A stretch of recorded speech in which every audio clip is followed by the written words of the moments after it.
Welcome, welcome, welcome back to Truth Quest. My name is Aaron Moriarity. I will be your host, and we're going to go on a quest for truth together. Yes, friends, we certainly are.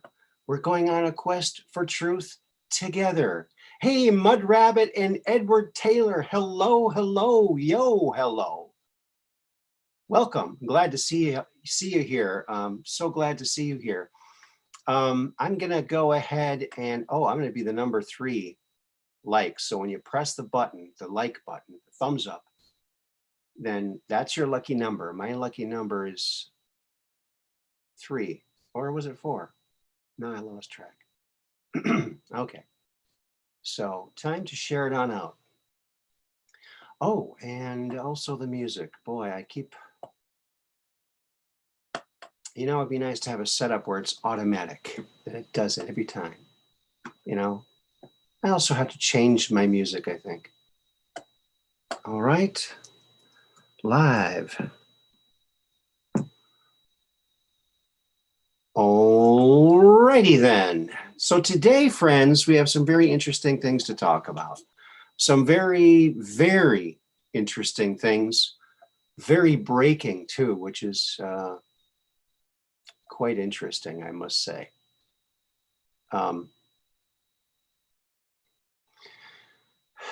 Let's see. Yes, hit the like button. Thank you so much. So I'm also going to share it to my Facebook Truth Quest page, Truth Quest Facebook page. And that's really the only way I can get it out. So please help me, the algorithms. Please share this out to all of your friends, your enemies, and even strangers. Send it on out to everyone that you know, even people you don't know, because it's always nice to meet new people, isn't it? Yes, very much so. So first up, friends, I want to show you something I saw on Secure Team. I don't know if you know Tyler and Secure Team, if you know anything about UFO research. He's got a great channel. People send him stuff all the time. A lot of sightings and videos and photographs and whatnot. And let me see here. Okay. There. How's that? Now we're rocking and rolling. That's what I'm talking about. Alrighty then, let's check the old chatteroo here. Hello, Cassandra. Yes, all your enemies. Because they're people too, you know.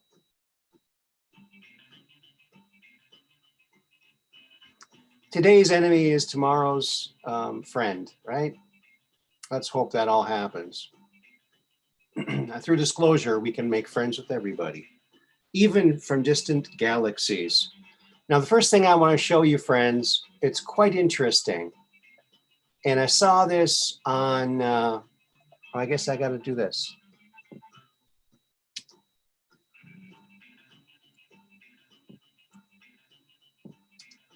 Okay, this should cover it for everybody. Hello, y'all. There we go.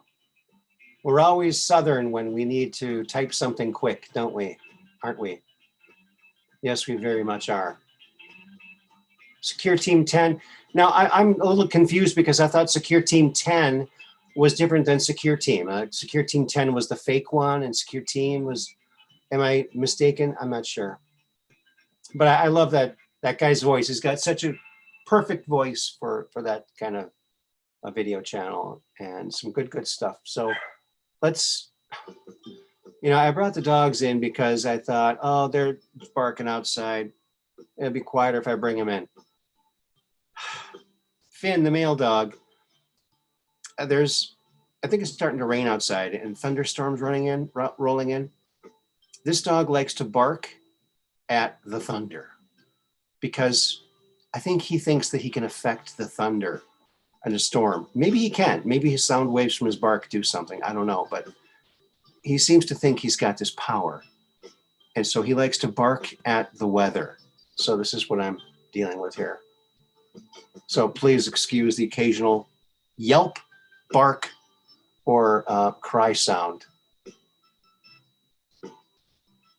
Yes, Tyler from Secure Team.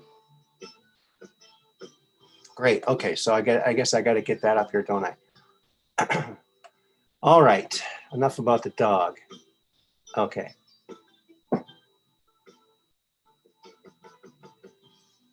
All right. We'll get the long shot first. So this was not a video, folks. This was a still shot. And it's right up here. I don't know if you can see that. I'm going to go ahead and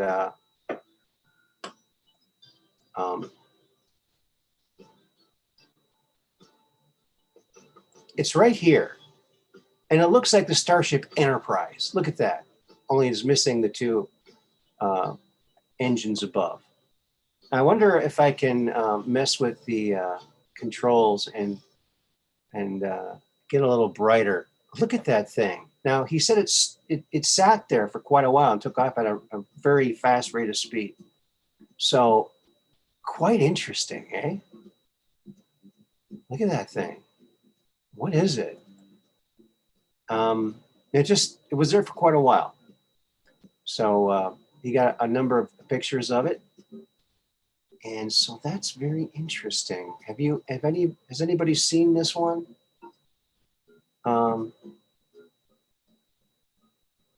Muffin Gate type and said, yeah, good point. Yeah, I know. Hi, Becky.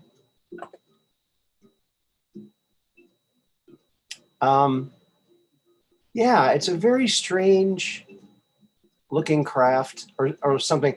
You know, when I first saw it, I thought it was maybe an eagle, right? Because it's kind of like got a light reflection on the top, like if an eagle has white, like a bald eagle would have white on the top of his head. And then tail behind would kind of look like that. But the way he described the way it was moving, it was not flapping the wings. It wasn't soaring. It was just kind of staying there. And then it moved around, then it zipped away at a very fast speed. So very interesting. I was very, at first I thought, oh, it's an eagle. There's a closer up picture of it I want to show you. No, I think this is the closer up picture. There it is, yeah. And so here it is again. And, oh, no, okay, it's back here. Sorry. There it is. Now I'm going to do the same thing with this one. I'm going to adjust the brightness, bring that up. Oh, look at that thing. It's really popping out.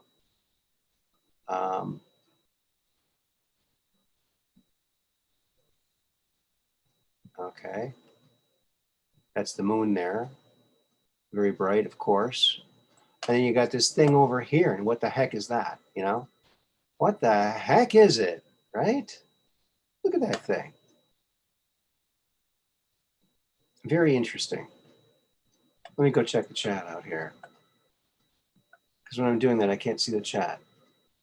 Looks like a ring. Yeah, it looks like, yeah, like a saucer with something round underneath it. You know? Maybe it's laying an egg or something. Hey, Kelly George, good evening. And hello to everybody. Thanks for being here. Oh, Mud Rabbit, I ordered your shirt today. And what's going to happen now is I had to get a couple other shirts. So they're going to come here. And then I'm going to send it on out to you after I get it and separate it from the ones I got. And because I was trying to save on shipping. But then I might put something else in there as a little extra little thing for you for being a cool Mod, the modest. I got the best mods in the system here. And Dark Brain, I got to get you some stuff too. Yeah, I haven't watched that show in a while either. It came up and I saw it. I thought, this is cool. And this is actually from an old episode, I believe. But I just thought it was really cool. You're welcome, Mud Rabbit.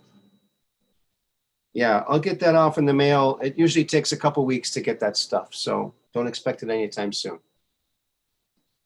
But it's at least it's begun its journey.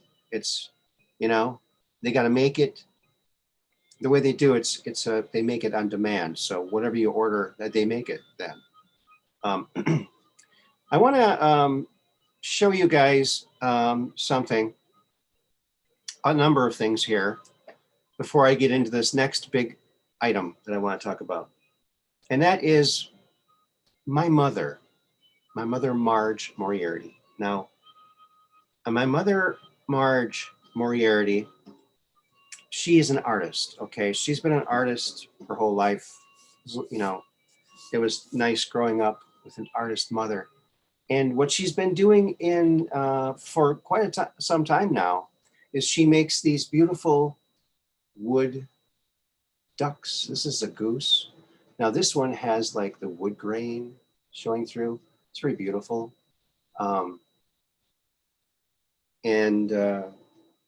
She's won international awards for her work. So here's like what the bottom looks like.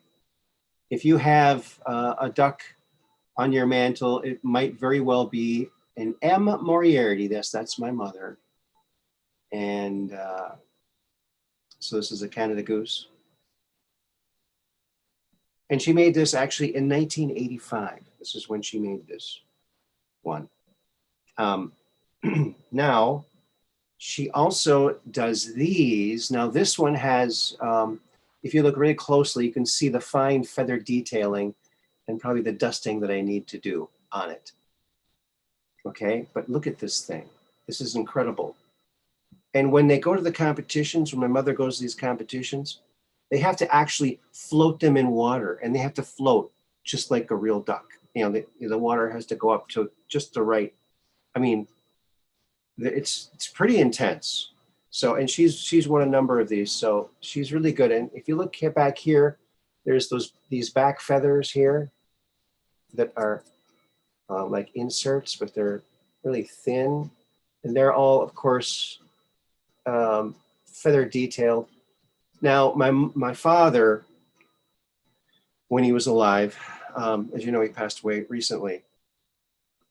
He made my mother these specially made tips for her wood burner, so she could do this fine feather detailing with the wood burner, and to do several different lines at a time. So yeah, very nice. And this is just, I think it's a pretty looking duck. There are so many different kinds of ducks. I mean, you can't even believe how many different kinds of ducks there are, but there's like ducks. There's so many ducks, so many different kinds of ducks. This is a ruddy, that I'm surprised that every time you go outside, you don't have to duck to miss one of the ducks, because there's so many ducks, different kinds of hundreds, maybe thousands of different kinds of ducks. Isn't that strange? So there's a lot of ducks, and my mom has carved quite a few of these over the years. Like I said, this is a ruddy. He's also got that fine, I don't know if you can see it here. Let me get the light on it here a little bit better. Can you see it? Oh, maybe not. No, it's too much light. Well, I guess that you can kind of see it there. But yeah, this is the ruddy. Yeah, some writing on the bottom. That's that. And also, she does not only just ducks, but she does these too. And and now my dad would make the bottom part here, like he'd get this driftwood and whatnot and put it on a nice little base that needs some dusting here. I dusted once, but it just came back. So I thought, why continue? It just comes back. So look at that. Isn't that nice? And you can see some of the fine feather detail on that too. It's just incredible. It's like you expect it to just fly away because it looks so real. So I wanted to show you some of what my mom does.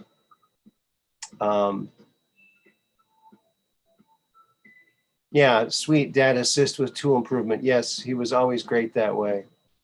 Ducks are cool, yeah. Yes, they are, Mud Rabbit. Duckies, yeah.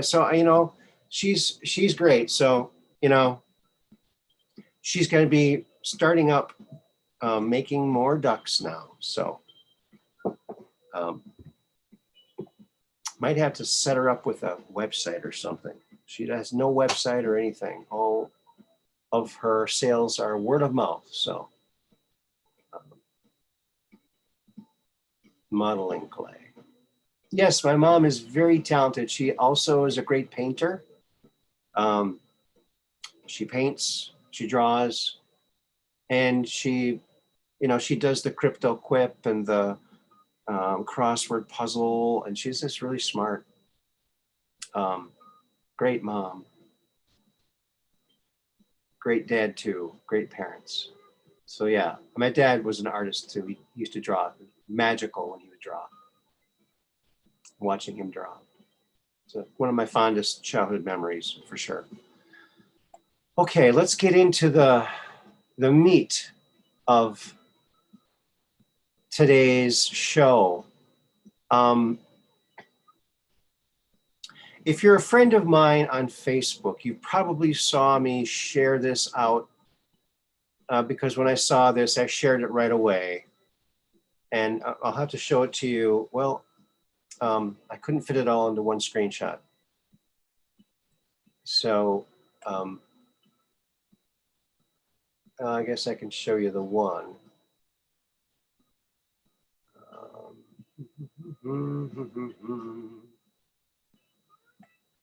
Okay.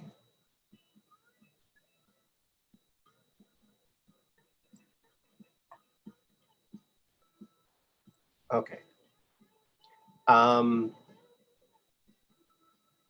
Now, all right, get rid of this and this. And, oh, that's not it. Okay. All right. So this was dropped by Corey today. Let me just check the chat here. I need to make sure that this is on the screen. Bear with me. Now, when I say bear with me, I don't mean that there's a bear with me. I just mean bear with me in a moment. So take a look at this.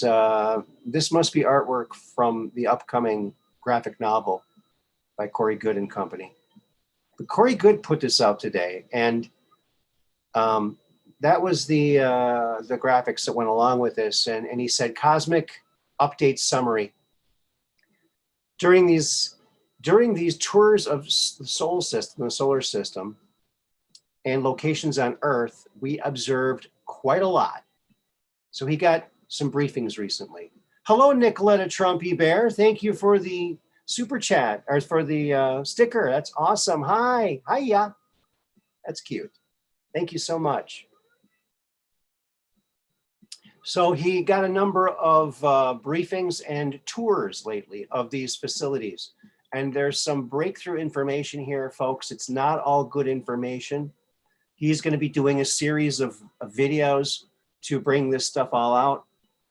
And he will be coming on here soon. I was in talks today with his people. And so he will be here soon. I should find out sometime after tomorrow when he might be coming on and talking about this information. So he's going to be releasing this information in a series of upcoming videos so it's easier to digest and absorb before moving on to the next topic. What did we see on the moon and the bases of Antarctica, South America, and Central America? Here is a very brief summary of the bases we encountered. Much more to come. It will take some time to compile and report this information. I plan on doing a series of videos. Okay, so he's going to do this. All right, here's what he experienced. Briefings and tours. Tall gray base on the moon. There's a tall gray base on the moon. I don't think that's a big surprise to anybody. They also had smaller facilities on Mars and underground on Earth. Okay, so these are the tall grays. Now, I really haven't heard Corey speak very much about the tall grays. These are recent updates he's gotten. Okay, so very large base with many thousands of tall grays. Okay, they had small grays and other genetically engineered biological machines doing most of the physical work. They had 3 powerful devices that onshore state will be destroyed by the solar events. 3 large devices. I don't know what these might be. They had 4 main programs that were viewed with many other smaller programs. Number 1, tall grays send out drone ships manned with small grays with human observers aboard, an agreement with Earth governments, where they are doing genetic and reproductive experiments on humans. Humans are being physically abducted and experimented on. The experiments happened on ships mostly, but in some cases, people were brought to deep underground caverns with joint tall gray and human bases deep within the Earth. Number 2, abductee monitoring and manipulation via implants. Tall grays sit in chairs with glowing orbs at the armrests where they rest their hands. Think control panel.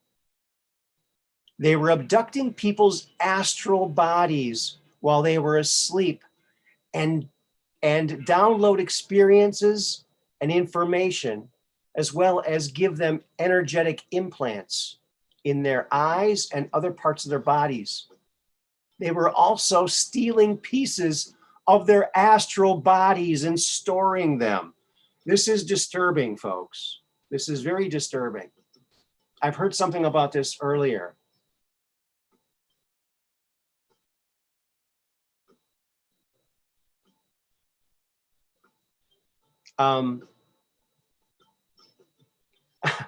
Nicoletta Trumpy Bear, I'm listening with my eyes closed, but will peek to check when I hear Aaron say something cray cray.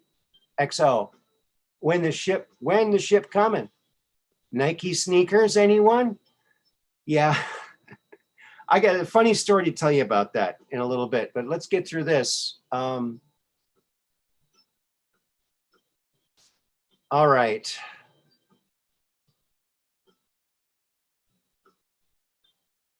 Okay, they had 4 main programs that we viewed with several smaller programs.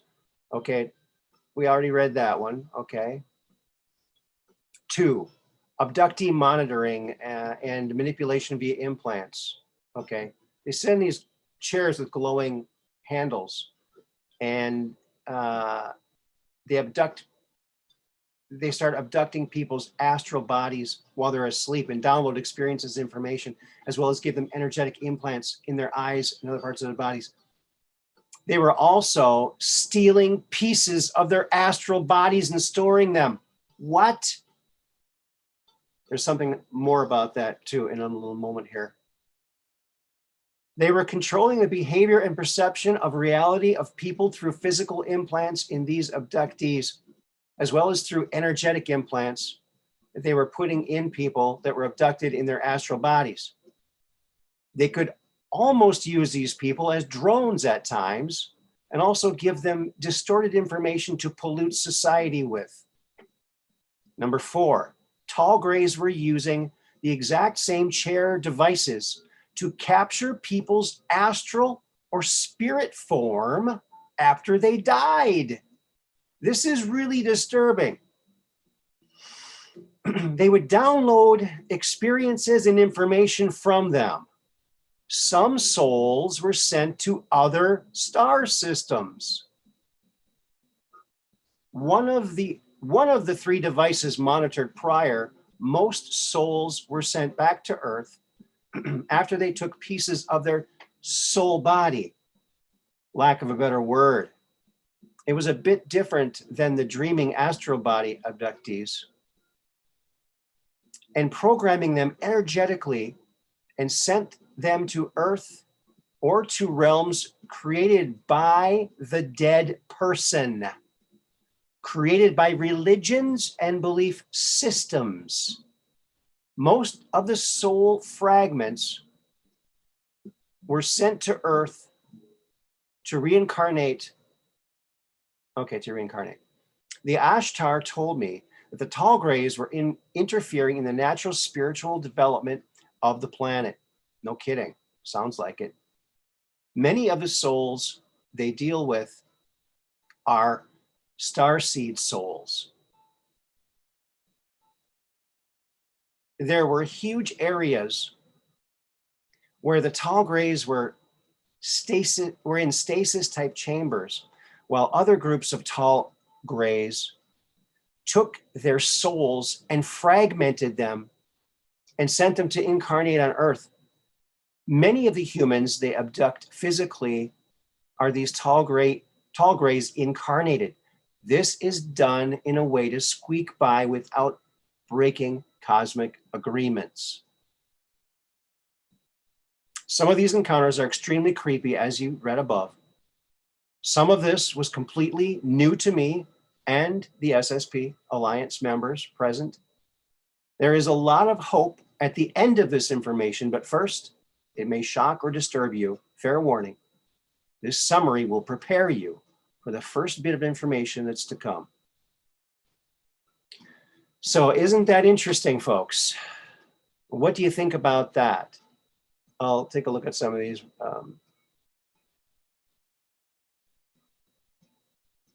Yeah, this is a little disconcerting.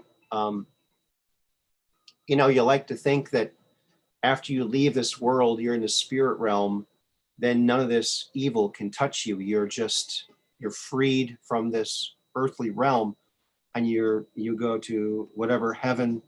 What's interesting, what he said there, they look at what the dead person believed and then sent them to some place like that. Isn't that interesting? Isn't that interesting? And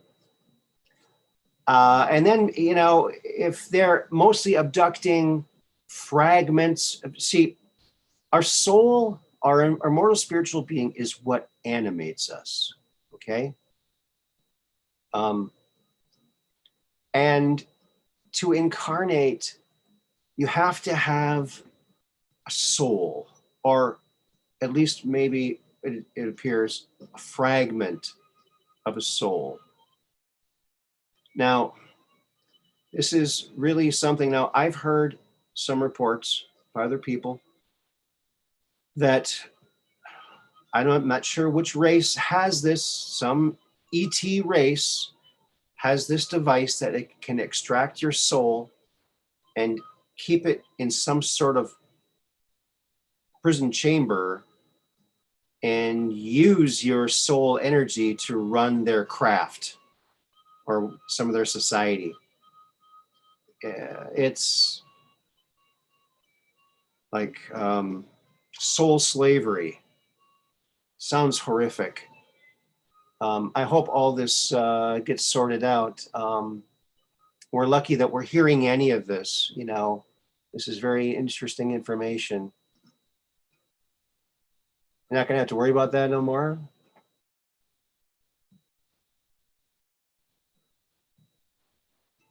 Okay.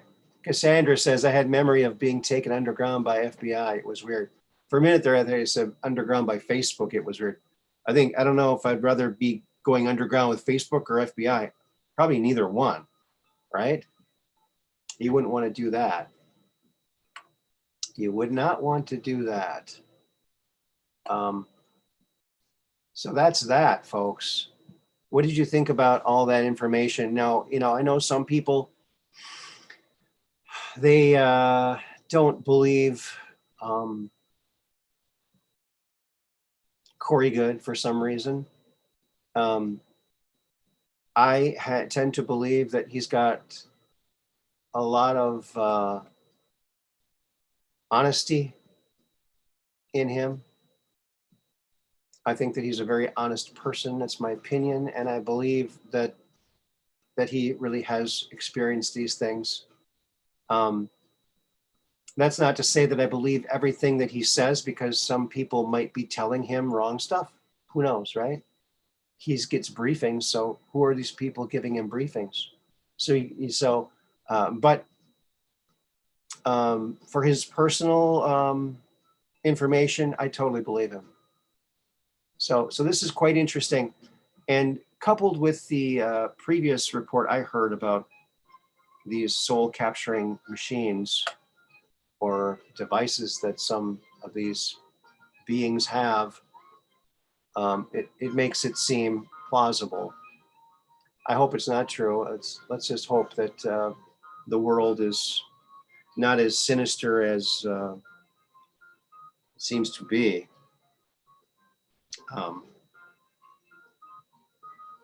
Right? Yes, very much so. So, okay, you know what we're going to do now, friends? We're going to oh,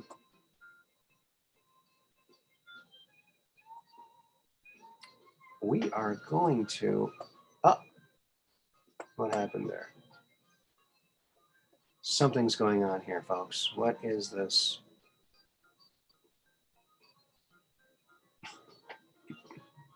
I hope you're all having fun. I hope that you're all enjoying this. It's a little bit disturbing. I'm sorry about that. Usually I like to keep things a little light. Here's one thing I do. I mentioned this before. When I'm out, like going out for dinner or something, I'll carry these little cards with me, right? And it just has the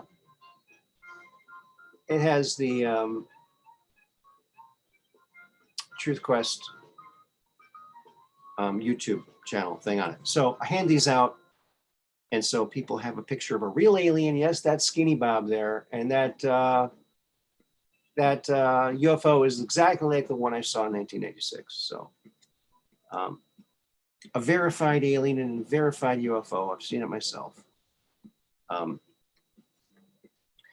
Let's see here. Alrighty then. We're gonna do this, weren't we? Weren't we gonna do something over here? Yes, we were. Oh boy. Here we go. Boy. Here we are. Bigger than Dallas. Isn't that right?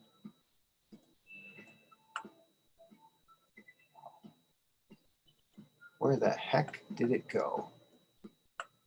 There it is. Why, there it is.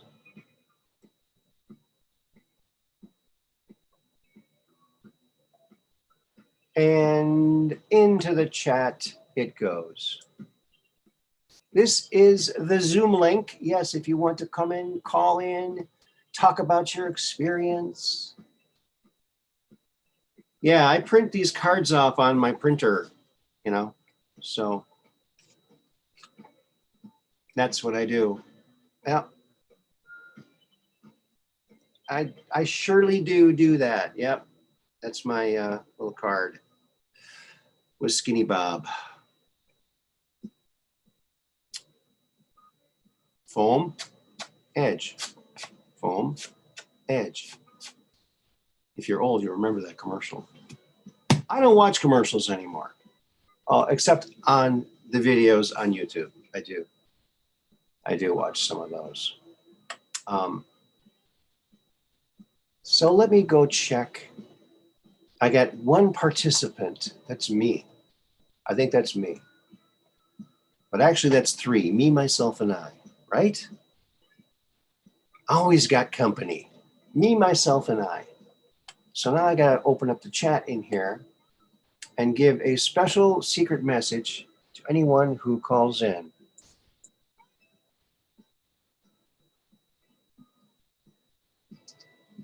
And you won't know what it is unless you call in. And it'll be a big surprise. Maybe not. Maybe not. Oh, wow, Mud Rabbit, thank you. I forgot about my merch stuff. Yes, yes. The merch shop where you can get something like this. Oops, where's my camera? So I can see what I'm doing here. There it is. Like Mud Rabbit's getting one like this, only on a gray shirt. So here's, you know, Meet the Grays. Good quality stuff. It's Gildan, make good quality garments. Gildan, very good stuff. Very cool. So disclosure wear. You can wear disclosure nowadays. Uh-oh. Oh, I gotta adjust my little green screen back there. Gotta make sure that it's all copacetic and hunky-dory. Now, you know, I wear this tie a lot. You might all think it's black, but it's actually, I don't know if you can see it or not. No, you can't see it. Let's get this light over here. It's got little paisleys all over it. Can you see that? It's beautiful. It's a beautiful tie. I like the narrow ties. I don't like ties that are like bibs. It should just cover the button. That's all it's for. That's my opinion. Oh, look. We got Becky has called in. Well, let's bring Becky in and see what she has to say.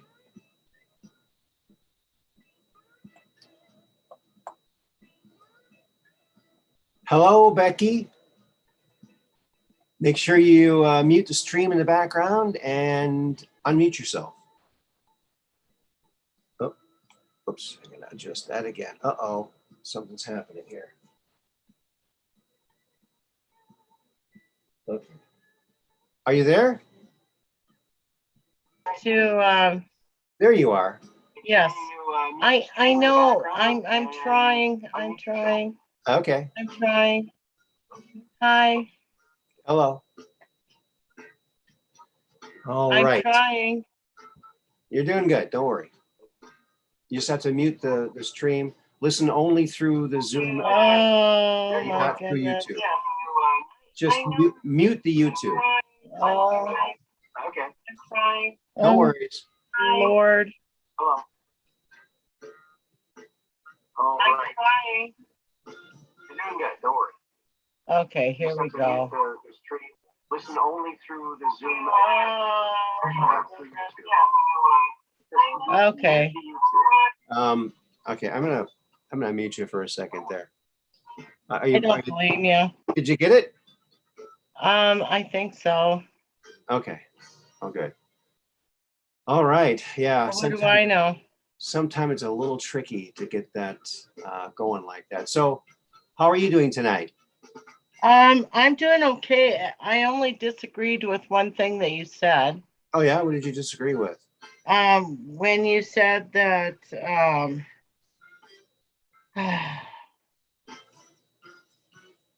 well, my opinion is only God controls the souls. These aliens don't control God's control of the souls. Well, yeah, I don't know what to say about that, but because that's kind of what the whole thing is about. So, you know, I don't know. You know, what do you mean? Well, I don't know. I really just don't know. You know, people say, you know, everything's in God's hands and this and that and the other. But what I like to tell people, and what I like to think myself too, is if God is omnipotent and omnipresent and omnipotent and all knowledgeable and in charge of Yes. everything and capable of doing anything in the universe, or what, even more of what we can even conjure up in our minds, right? So God could also just let things ride for a while and not be involved in what happens and let things just take their own course for a while, see what happens. God could do that. But some people who believe in God think that God has everything in control, but they forget that that could be possible. So, you know, I don't think that he controls people, but I do believe that he, sorry, I'm trying to get this all right. well, some people believe that, you know, because it says somewhere in the Bible that I knew you before you were born, and everything's all planned, and it's all part of the plan. You know, I'm sure you've heard this. Yes. But the plain and simple fact is, if he's omnipotent and omnipotent and omnipresent, he can do anything. He or she or it can do anything he wants. There we go. And one of the things that could do is let things ride, right? I don't believe he interferes with us. Okay. All right. That's all. Yeah. Well, I guess we just don't know. You know, we don't know. I was out of my body once, and I experienced the fact that we do have a soul. So I do know that part is true through personal experience, but I don't pretend to know anything about God except for just, you know, hearing people say stuff, and I'll just think, well, what about this? You know, No, I don't know. You know, when Errol, if you read the book, this one, Alien Interview, Errol, now what's in this book might or might not be true. We don't know that. So that's a question. But Errol told Matilda that within each one of us, what animates us is an immortal spiritual being, and that we are immortal spiritual beings, and that's what animates our body. And she said, well, I know I'm a Catholic and I have a soul. And Errol said, no, you don't understand. You're an immortal spiritual being. And the only word in your language that comes close to saying what an immortal spiritual being is a God. So each one of us inside our body that's animating us is an entity, a godlike entity.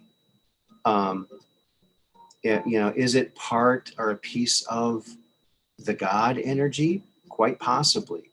But according to Errol, each one of us is this immortal spiritual being, and every living thing is animated by an immortal spiritual being, including plants and animals and everything.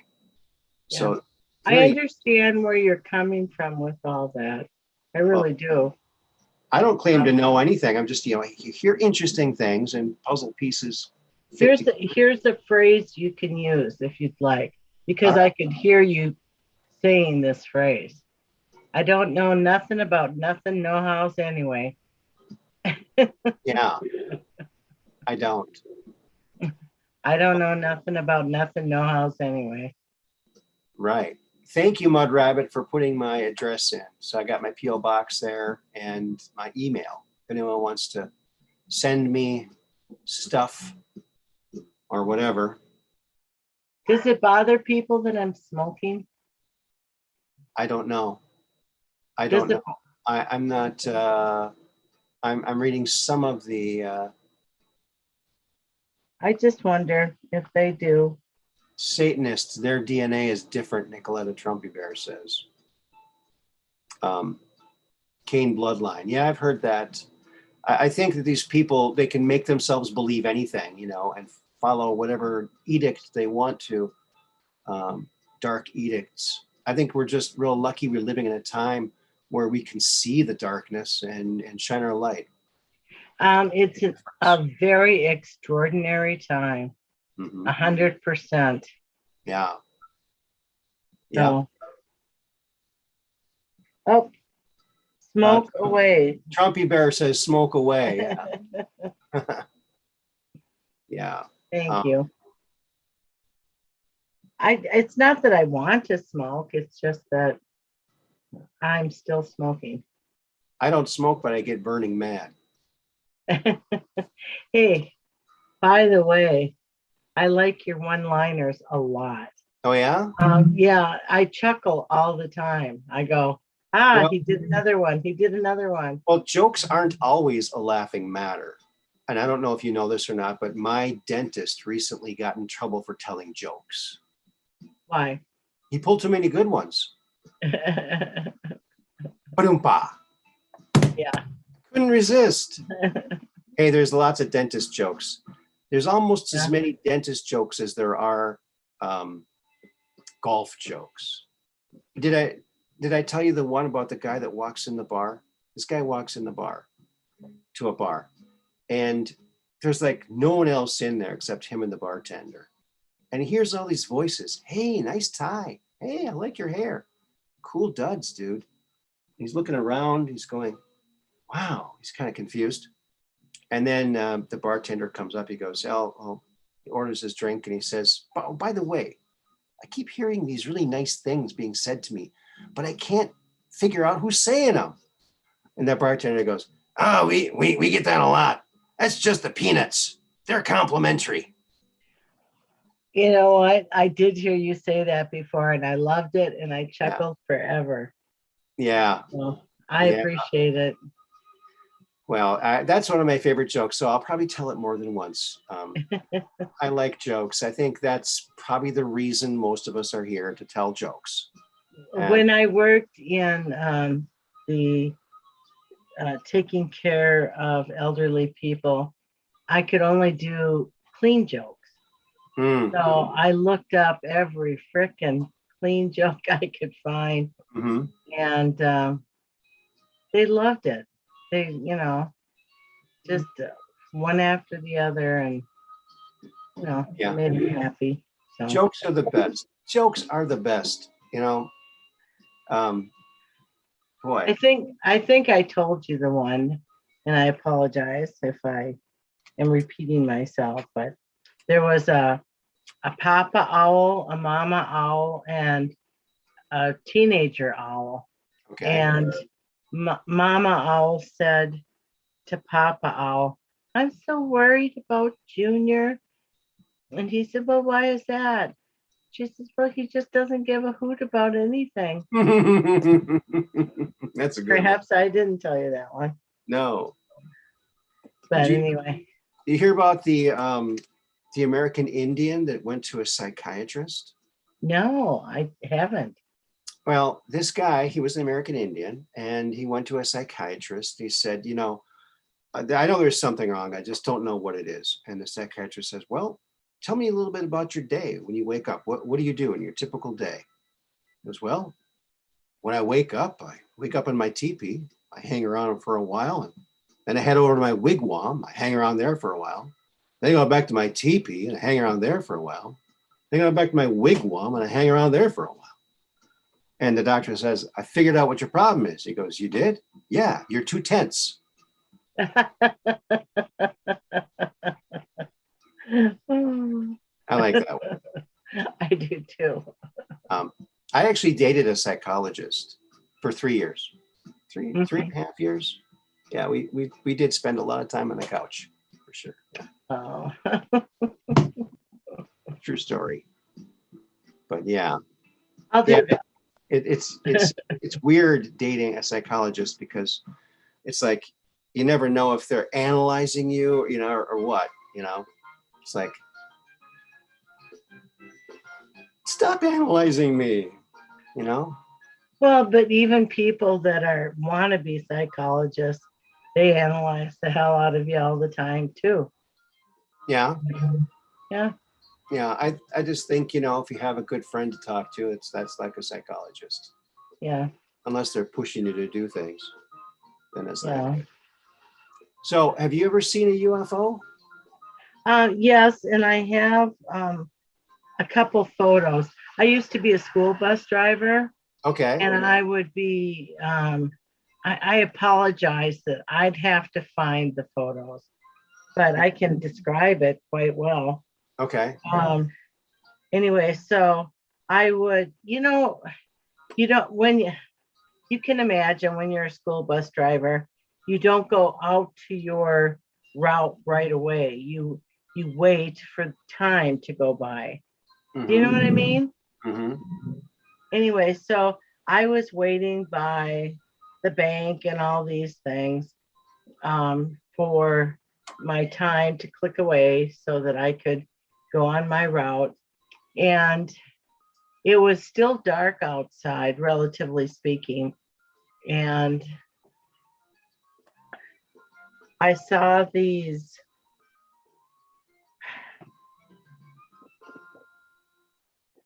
fire strips.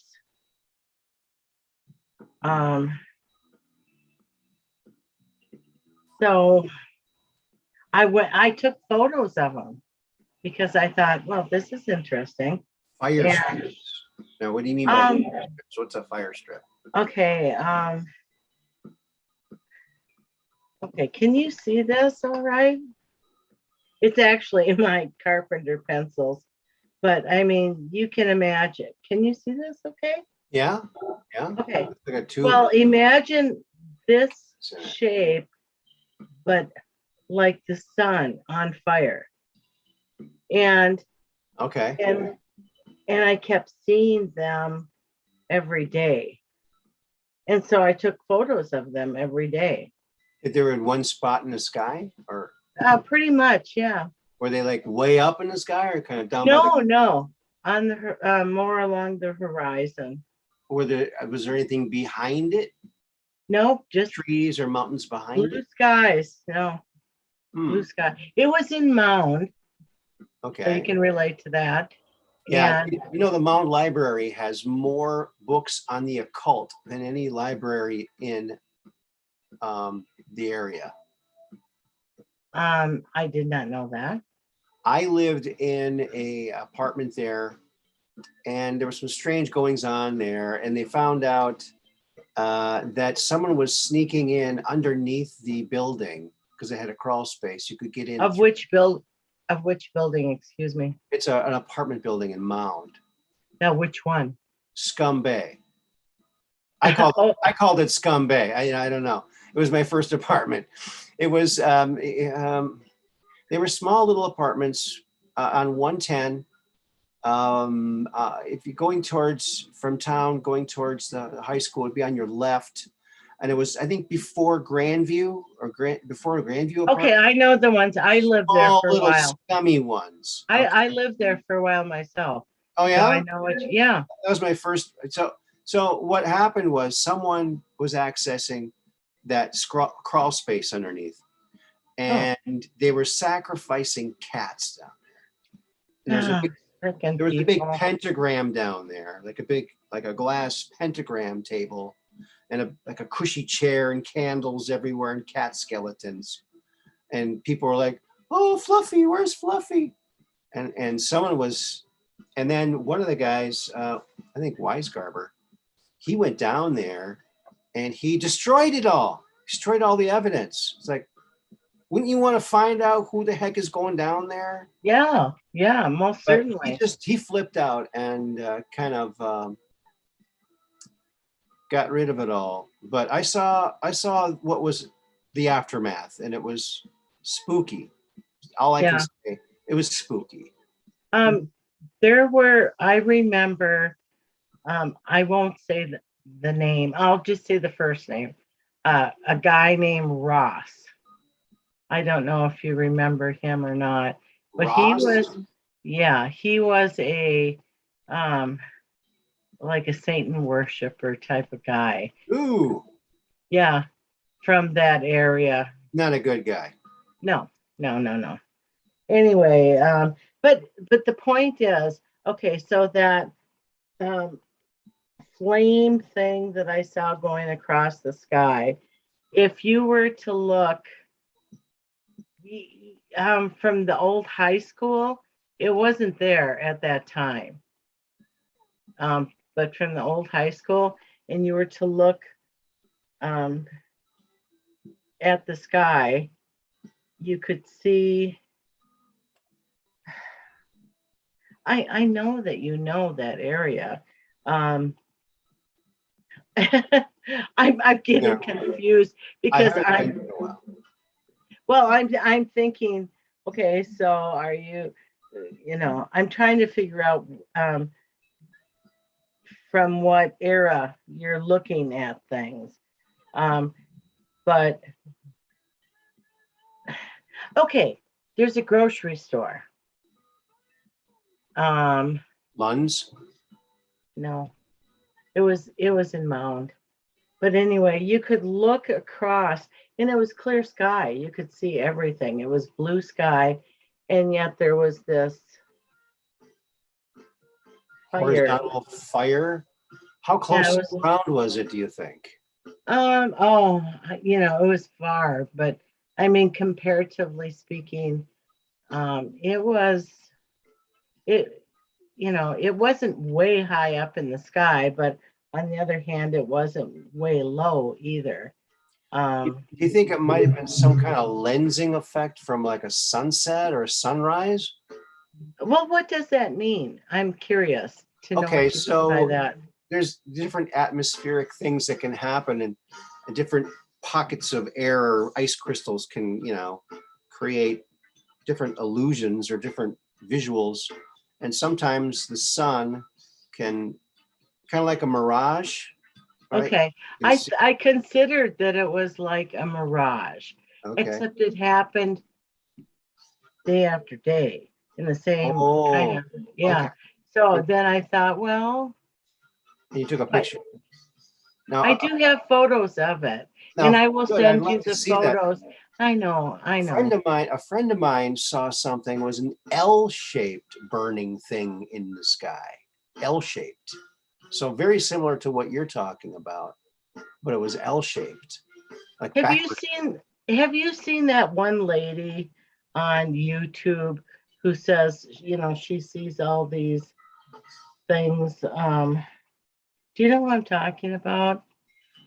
She says there's. I think you just described most of the women on YouTube.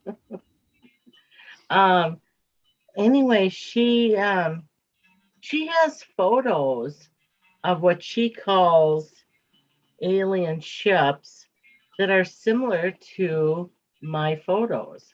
Oh, okay. But I would think that somebody like her, you would have noticed. She talks about how there's ships over by the sun, and that they're getting energy from the sun. You don't know who I'm talking about? Sure, yeah. I've seen that, yeah. Right. Well, I don't know if it's real or what's not real, or I don't know. Mm-hmm. I'm looking up fire UFO, and I'm. Oh, cool. I'm not seeing. Well, there's some interesting things on here. It's like a straight line. Let me see here. Going straight across, no angle. No. Okay, well, there's. I'll just do a screenshot of some of these. Thank you. It's not much here. I mean, I don't know. That's okay. If any of more than what I'm giving you. Well, all right. Now I got to go over here and open it. Oh, and then I have an unusual story. Oh, okay. Lord. I'm going to sound real kooky. Is it about Monster Road? No. It's about when I was really little. And for some reason, I was sleeping with my mother. And I was probably 4 years old or something like that. And my mother was sleeping. But all of a sudden, I saw a train going through the room. It was Oh, lights flashing and all that, and I thought it was a train going through the room. wow. And I thought, because she didn't wake up, but I was awake. Mm-hmm. Uh-oh. Uh-oh.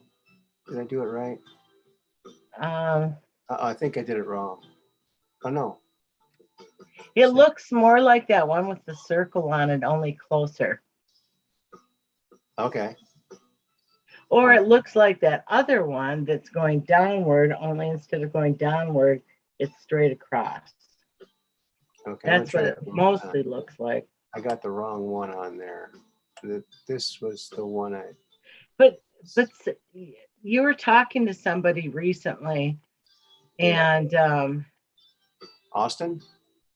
I don't know who you were talking to, Maybe. but they were talking about something going through their room, and I thought, oh, Yeah, that Matt. reminds me of the train thing. Okay. Okay, so on that UF Hunters Twitter meltdown over blah blah UK. Oh, I used to live in the UK. But anyway, instead of it going downward, it was straight across. I mean, like this Like one. that one that says plane passenger wakes. Yeah, it was going that direction, but it looked just like the one next to it. Okay. You know what? I have seen an anomaly here near the sun, and I've seen it quite often through the years. And it looks like there's a little airplane with a little jet stream, but it will change a little bit as the sun goes down, and I think it's just a reflective thing. Well, this was the sun was going up, Okay, not down. all right. I think the same thing might be able to happen. I don't know. Yeah, I'm so excited to show you the one that I seen, but and it's probably nothing, but you never know. Yeah. Here's like one of these orbs that people see a lot, And Dorothy Izat said she saw orbs with faces in them that were talking to her. So that's interesting too. She's got an amazing story, Dorothy Izat. I don't know who that is. Oh, really? Yeah. She's a grandmother up in Canada, and she's got over 30,000 feet of home movie footage of UFOs, aliens aboard the craft. Here, I'll see if I can find some stuff. What do you think about unexplained scars? Scars? Yeah, like in your arm. Yeah, I get those. Well, they're not scars for me. They're like little bruises. But yeah. Well, no, these are like. You have scars? I have one in particular in my arm that seems strange. Okay. And I don't know if it means anything, but probably doesn't, but I have a scar in my arm. Okay. You don't remember how you got it, or is there correct? Correct. I have lots of scars because I I lived an exuberant life. Okay. But this particular scar, there's no explanation of how I got it. Okay. And it's in my arm, and it's relatively big.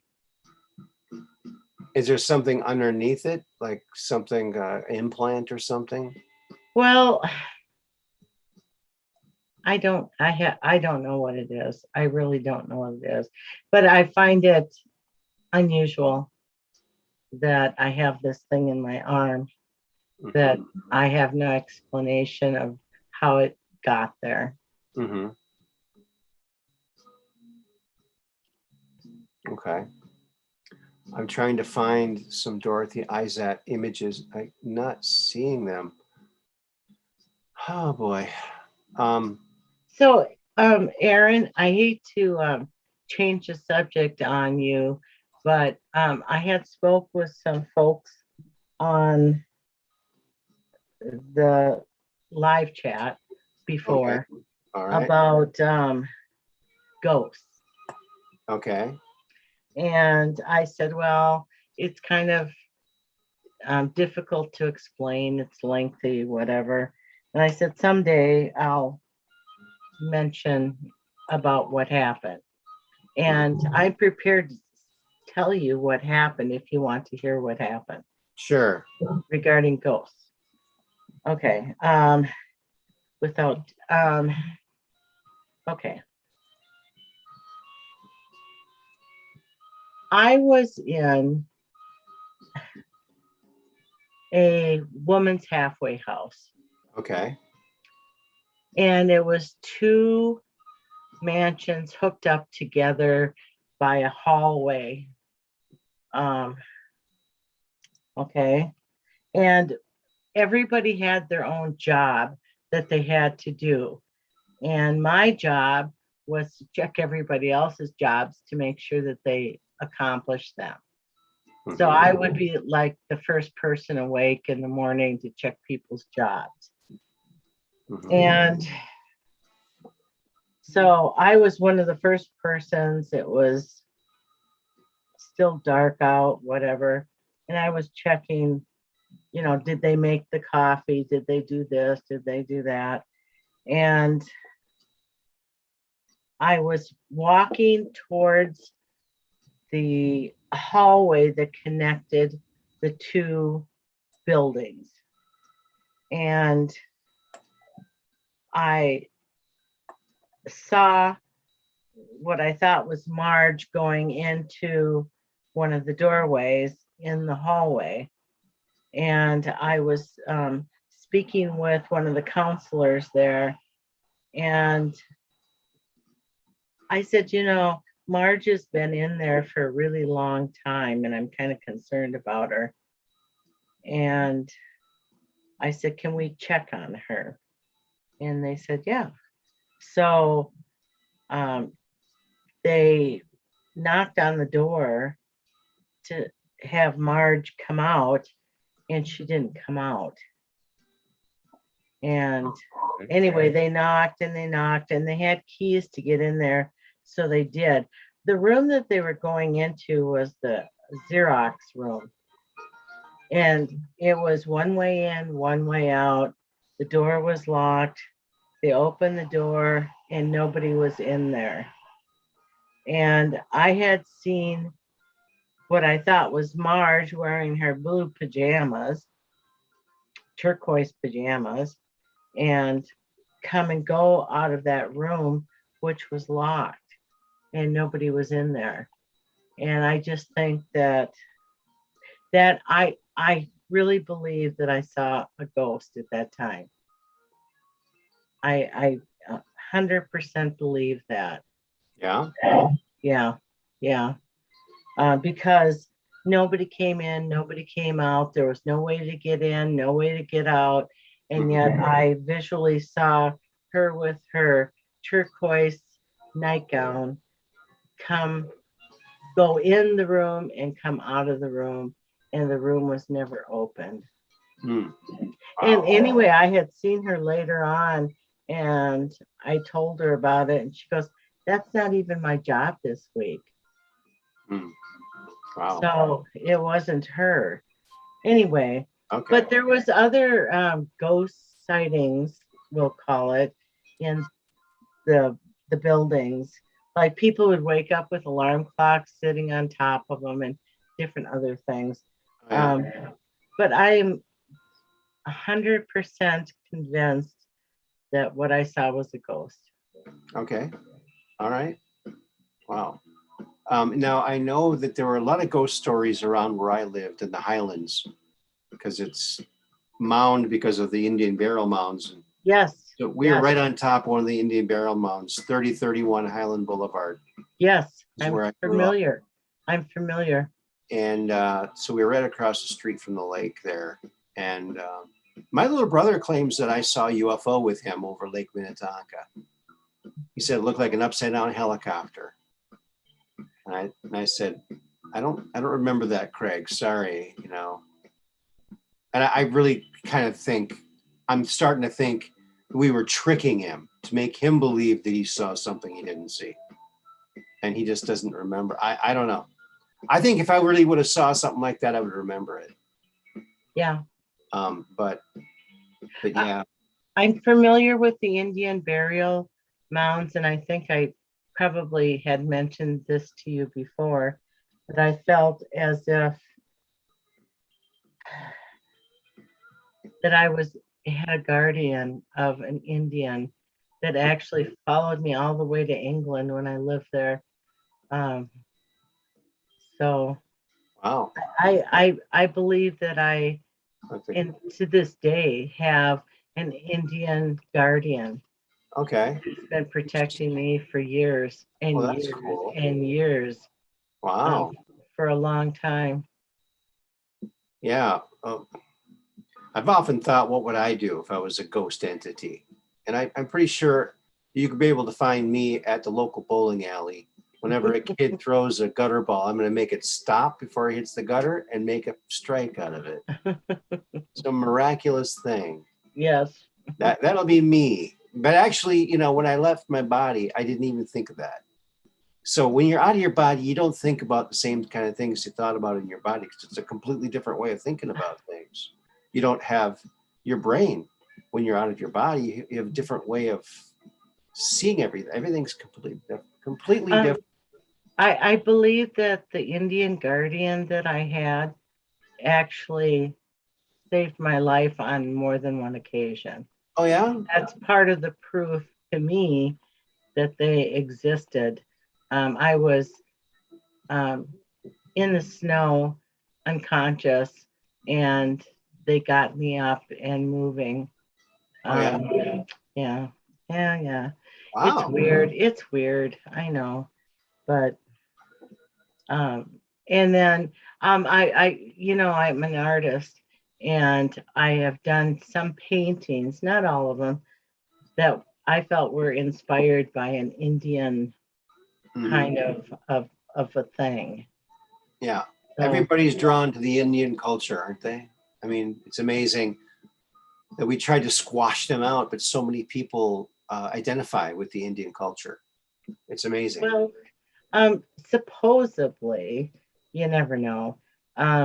Supposedly, I have some Indian in me from my grandmother's side of the family, but you know, I don't know that either. But anyway, if you go back far enough, we're all related. So there you go. Yeah. Well, from Canada, it would have been the Indians from Canada. Yeah. But anyway. The Canadian Indians. Yeah. But right. Yeah, we used to have, every time it rained, I mean, almost every time it rained, there'd be arrowheads in our front yard, you know, showing up. And so many that you didn't even bother picking them up. I mean, I wish I would now. Yeah, because goodness. As a kid, I was always looking for fossils. I'm like, is this a fossil? No, it's just a stupid arrowhead. Throw it. I'm looking for, now I'm living in an area with lots of fossils everywhere. I'm going, where are the arrowheads? So there's fossils everywhere up here. I collect rocks and fossils and stuff. So segue. I collect seashells. I have a big collection of seashells. In fact, I keep my collection on beaches all over the world. Me too.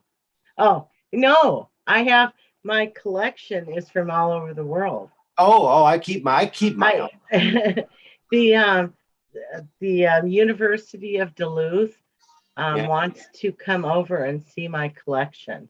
I have a really extensive collection of, I even think I have a brown diamond that I found, but I have found, jade from California, and, I have all kinds of fossils and Okay, I have, when somebody does mudding, um, mudding Yeah, in a in the truck. big buckets of mud, Okay. like drywall. Oh, okay, okay. Okay. My son drives Ford trucks, and when he goes mudding, he goes with these big knobby tires, and they go peeling through the mud. They go mudding. This is what Yes. Okay. it's mudding. Well, I have 14. What is that? Those big buckets filled with fossils and agates and Okay. all that kind of thing. Um, I've been collecting for like over 30 years. Oh my. Yeah. So, like I said, in Duluth, the university wants to come over and look at my collection. I have dinosaur, eggs and all Really? kinds of stuff. Yeah.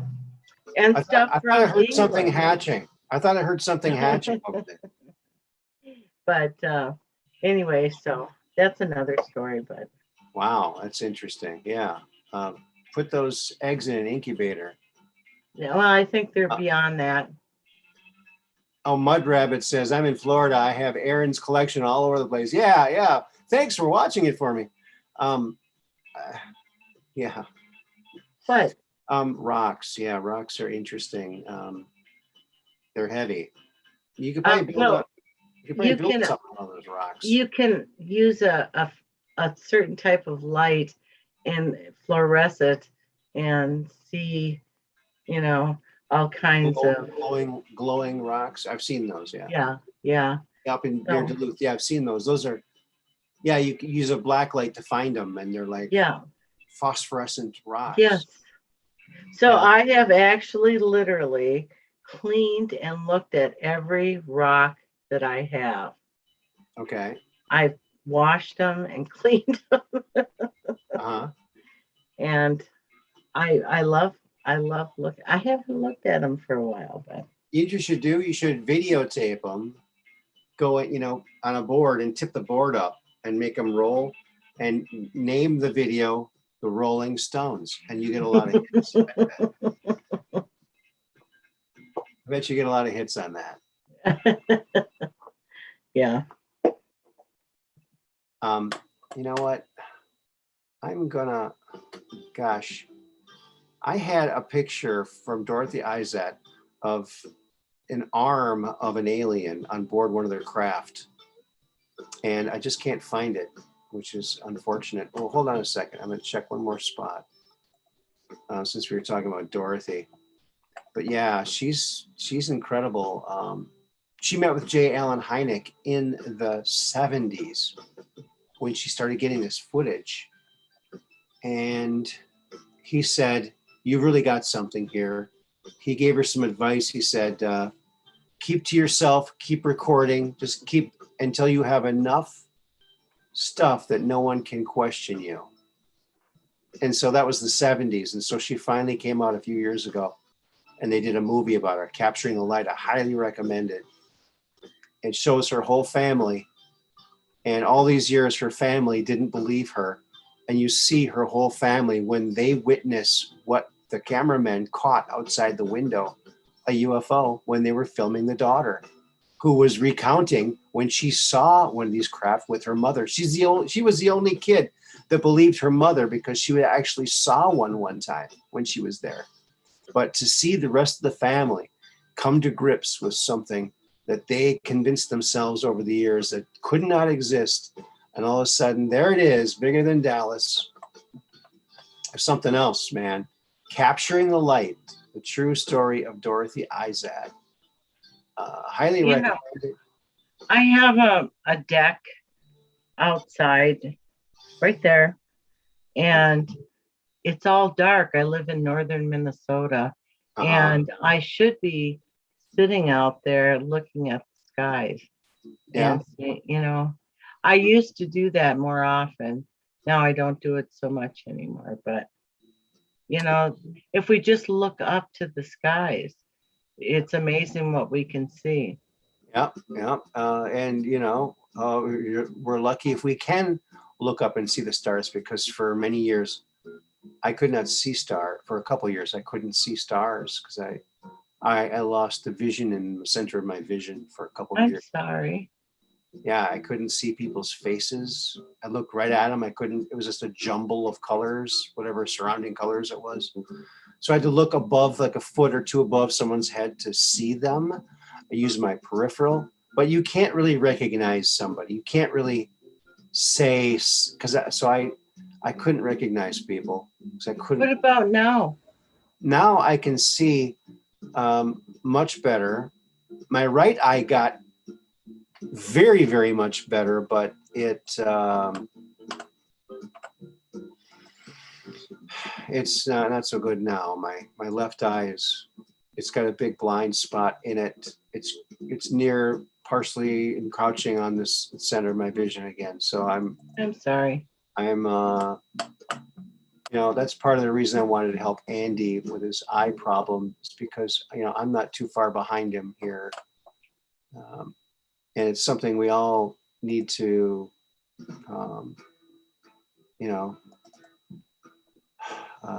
think about at some point. We're all not many of us are getting younger. I am. Yeah. Well, so I think. I'm 14. I'm 14 now. Yeah. I really am. I am. I totally am. Let's see. I'm trying to find this picture. I know it's in here somewhere, so I'm just going to keep scrolling and scrolling and try to keep a coherent conversation going as I look through this mess of photogs. So many photographs. In the olden days, you had to have film in your camera to take a picture. Then when you took the picture, you couldn't see it for a couple weeks until it came back. Now it's like, now I'm out of storage. I need more memory. I'm all filled up with, aha, I found them. How do you like that? All right, now I have to bring this onto here. Okay.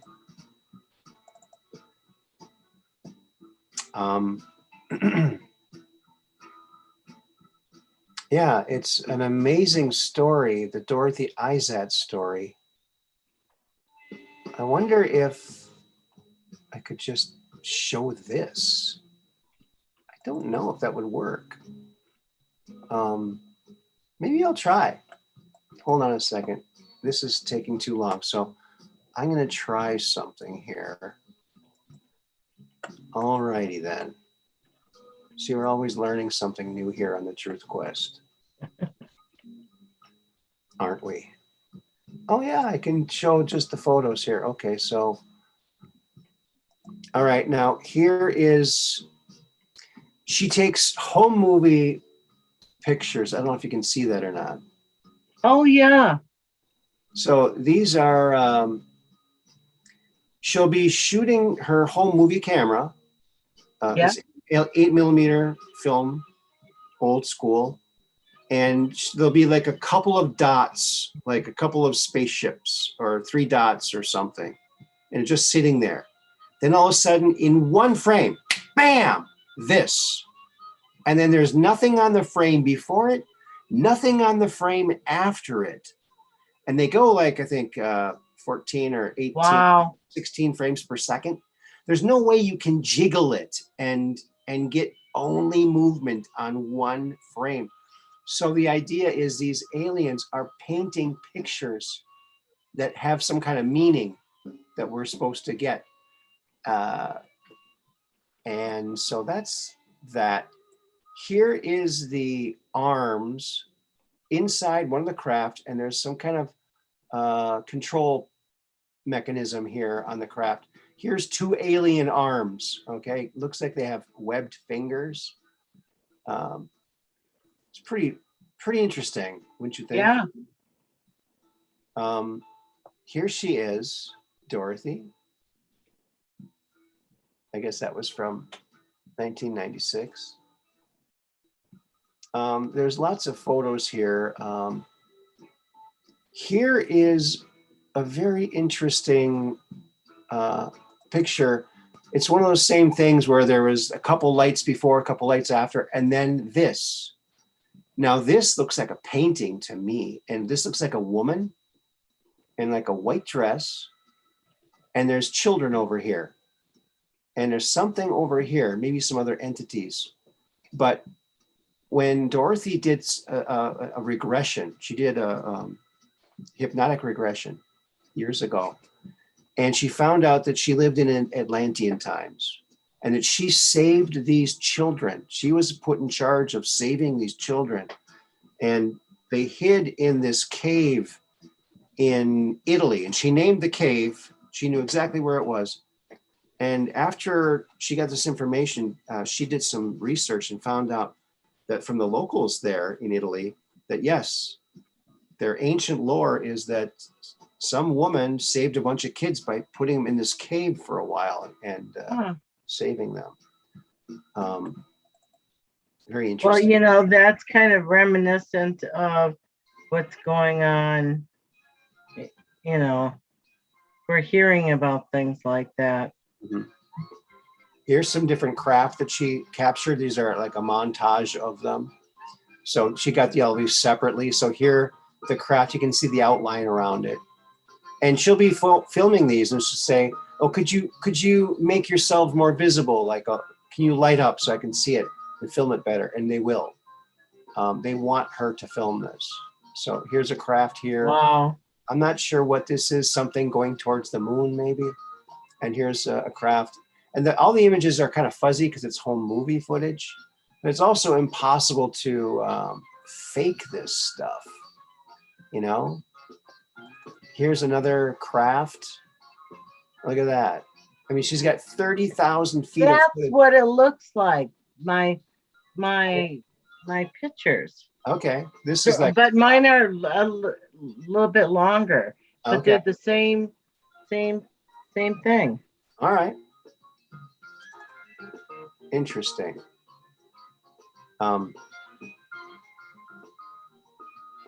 Yeah. All right. If there's any other pictures here that are of interest, I'm not sure. So here's an instant of, well, here's a dot here on this frame. Oh, look at that. And then this, what the hell is that? And then nothing after that. So here you got 3 frames. Wow. What That's happened? interesting. Isn't that bizarre? Yeah, can you make that bigger?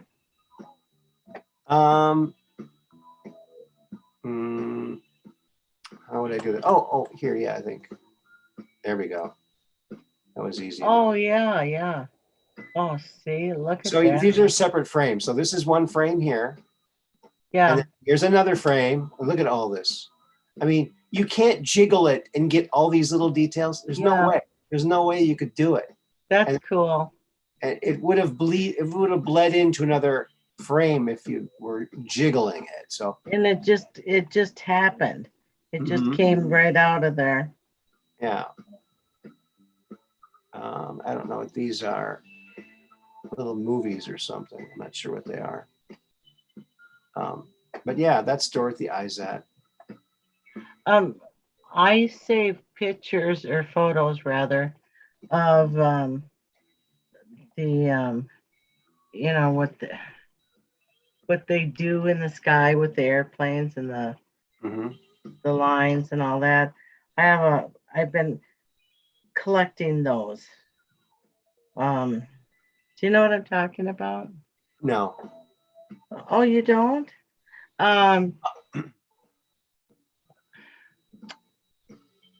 You know, when airplanes go by and then they put the line behind them. Oh yeah, the contrail.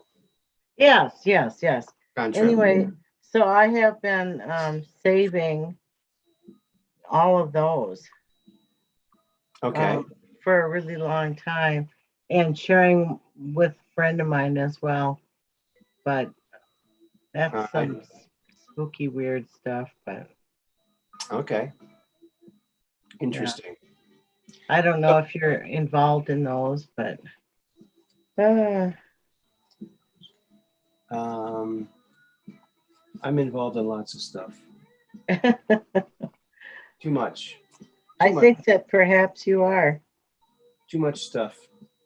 Yeah. Too much going on. That's usually the problem I have. Yeah. Here's a coloring book I did. Check that out. Color Door County Lighthouses. So it's for kids, right? Yeah. So Do I kind of characterized the lighthouses. I apologize because I don't know, but I'm familiar with your two T-shirts that you sell. Yeah. Do you have one about the little bugs? The what? The little bugs. Oh, the love bugs? Yeah.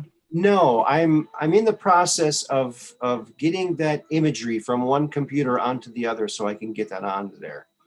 But it's been a process.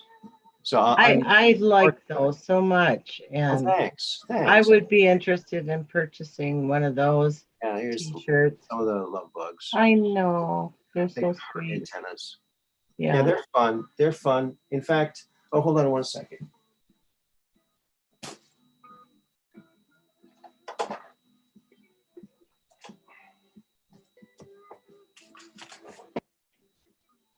Here's a little love bug.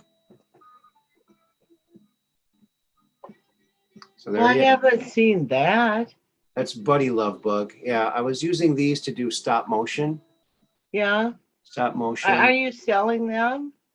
No. I was using these to make stop motion movies. Like you have it in a setting and you move the arm a little bit. You take another picture and you move the other, Maybe you could. These are handmade. You wouldn't be able to afford this. I haven't. It costs a lot of money to get something manufactured.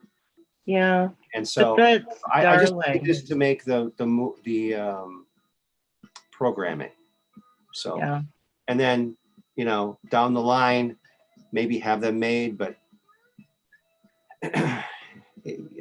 yeah, making them by hand is and this is all Sculpey. This is all made out of Sculpey. So yeah, but they make this isn't Sculpey. Okay. Now I made them out of Sculpey. Then I molded them out of silicone. Then I poured acrylic into the silicone mold. So it's actually acrylic. Then painted them. So it's a laborious process, and a process I learned when I worked. Well, they used to make stuff like that, years ago. Well, yeah. I mean, a company with a budget can make stuff like that. I can't. I can't. It costs a lot of money to make a mold. Now, I got lucky with my super cubes because my dad was a tool maker. He made the mold for my super cubes, and it was a fairly simple mold to make.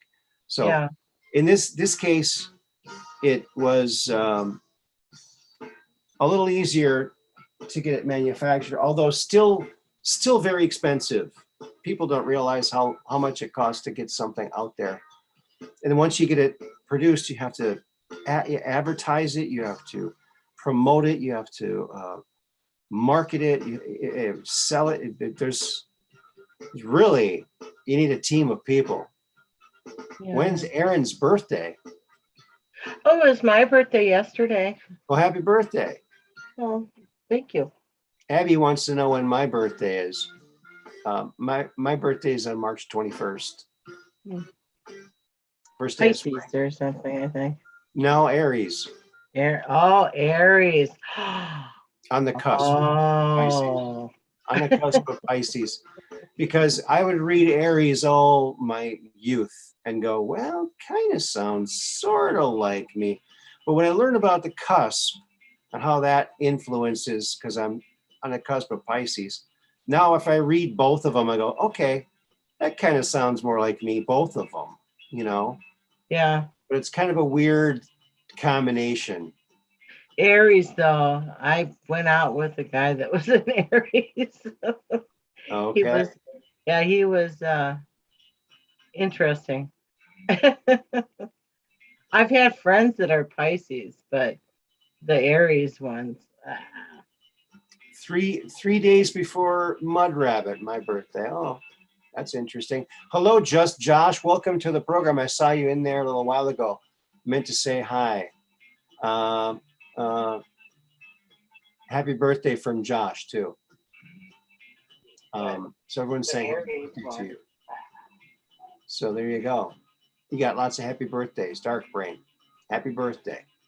Yeah. I'm going to hang up. Okay. But well, thanks for calling in. Well, I was going to say thank you to everybody that's been around or whatever. And just thank you, I guess. Well, thanks for calling in. Peace. Peace. Bye. Bye-bye. If I can know, here we go. Leave meeting. All right, there we go. All righty then. Well, that was nice to hear from Becky. And a day after her birthday, too. That's nice. All righty then. So how's it going over here in the chat? Looks like it's going pretty well. Pretty well, I gotta say. Wow,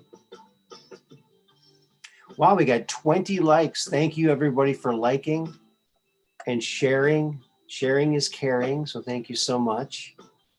And hello to everybody who I didn't say hi to. Hi, Abby and Kelly and Just Josh and Abby and everyone else who I didn't mention. Because, yeah, I appreciate each and every one of you for spending time here. It's just wonderful to spend time with you all. It's great. It's fantastic. Let me check the queue. If we have anyone else calling in. No, we don't. So here's your chance if you want to call in before we wrap this one up.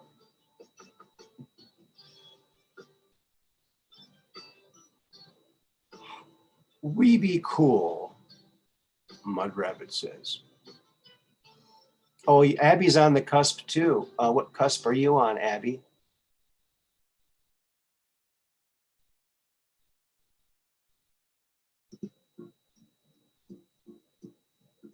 So yeah, I was showing my little Color Door County Lighthouses. It's a fun little book. It's only available in little shops around here, and it's got some fun little pictures. Check it out. You got lots of activities for the young ones here. Keeps me busy too, I'm telling you. Oh, also, I wanted to show you, this is my little Elvis book that I take around and show to different places to get gigs and things like this. So this is my little Elvis book. Now this picture was taken by a professional photographer, Aaron Feinberg from New York. When I went to Memphis, this is from my Memphis trip. And I think it's one of the best Elvis pictures ever taken of me. It actually ended up being in a book that she published about Elvis impersonators. And so I was very honored by that. And so I'm just gonna flip through this for you here. This is me in my the Chains outfit, okay? Here's a couple other photographs. And there I am with my acoustic guitar. And there is like the typical poster that I would print out when I'm doing gigs. I print out little posters and do stuff like that. And some of the perks of being an Elvis impersonator. Now, these two girls, they were there for just until the picture was taken, and then they were gone. Like, oh, and here's another picture here. Looking very suave there, I've got to say. in the chains. Here I am at Bub's Pub and Grub, which doesn't exist anymore. It was an old brothel, and the stage there had awesome acoustics. I wish I could play there again in Egg Harbor, Wisconsin, at Bub's Pub and Grub. But they're gone now. They tore it down. And there's a picture my daughter took, and it's like one of the best pictures of me as Elvis that I've ever had taken. My daughter took it, and it's a really good one. So I'm very proud of her. Here is me now with the backdrop. I painted that backdrop myself. It's a backdrop that I painted. That's actually an image of me in shadow that I transferred from photo. And oh, here's another picture taken by my daughter. Right there in the black leather, right? So that's that.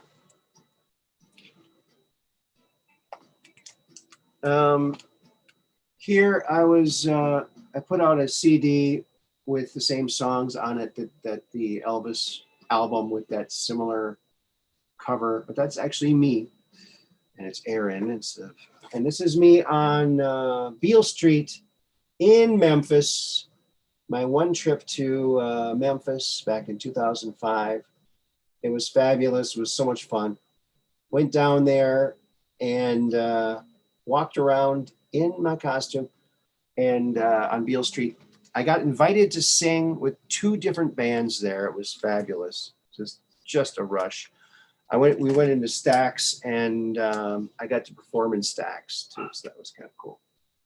There I am performing poolside at the fabulous Meadow Ridge Resort, where I used to sell timeshares and had a regular gig there. Here's some of the art that I do. This is a painting I did of Elvis. Here's another painting I did of Elvis. All right. Oh, and here's another painting. All right. I did this back in 78, and I did it all in blue because I was in a blue mood because Elvis died the year prior. And so I painted it all in blues. And I had this guy, he's an ETA, Elvis Tribute Artist from Australia. He really wanted that picture. I wouldn't sell it to him. So that's that. Hold on one second.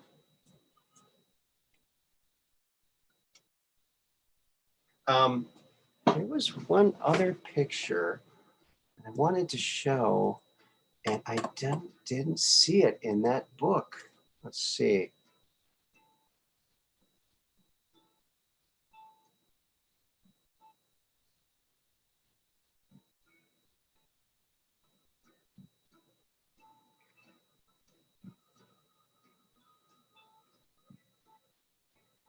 Nope, not there. Interesting. I'll have to look around for that for next time. So yeah, that's that. That's my little Elvis book. What do you think about that? Let's see. Oh, Kelly, you like the photos? Thank you very much.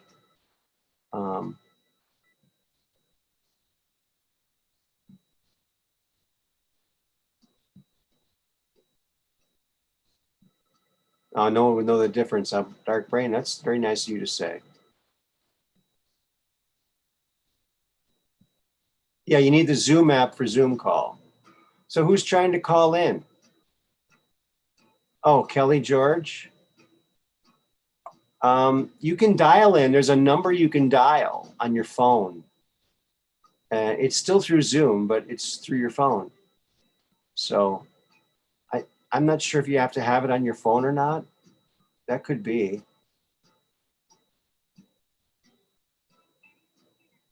Yeah. Okay, well, I'll start watching over there and see if she comes in. All right. It'd be great to get another call.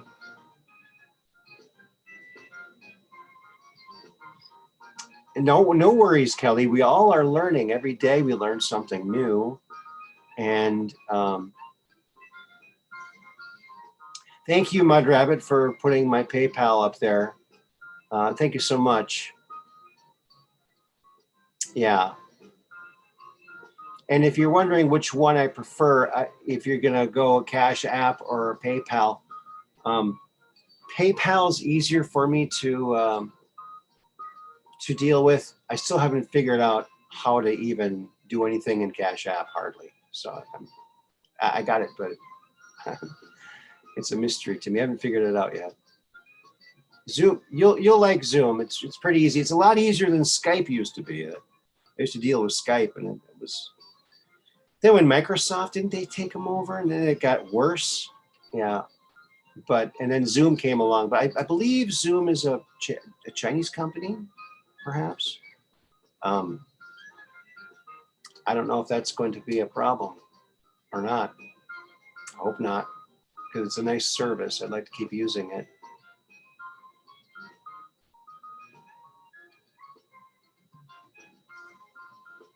Okay, so Kelly George, she wants the number again. So maybe I'll scroll up and see if I can find it up here. There it is. I'll just copy that. And we'll go down here. Paste-o-matic. There we go. I bet you one of my cool mods already did it. Okay, I better look over there and look. Maybe she's there waiting already. Nope, not yet. I don't want to leave people hanging too long, you know. I always feel bad when someone's waiting too long when I'm trying to find a picture or something. But, so I don't know that someone's there. But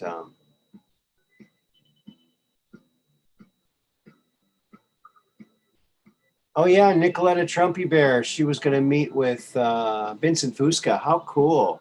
How cool is that? Now, what do you guys think about Vincent Fusca? I mean, a lot of people thought that he might be JFK Jr., but I'm not sure if he's the right height. Has anyone figured that out yet? I tried to figure out what his height was early on in this whole thing. And not a whole lot of pictures. There's a picture of him near his truck or a vehicle where you can kind of tell how tall he is. But hard to say. So Nicoletta, if you meet him, let me know how tall you think he is. And if you think he's JFK Jr. This whole JFK Jr. thing is very interesting to me. It always has been.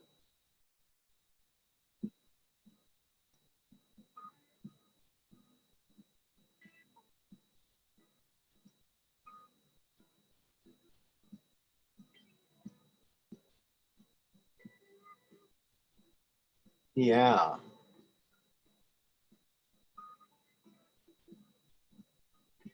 Okay. I'm scrolling back. I missed a lot of chats here, so sorry about that. When I'm talking to someone, I can't pay as much attention to the chat, so I'm sorry about that.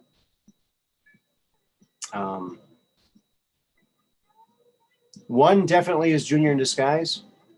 Well, you know, the whole idea that he might be alive is very super intriguing to me.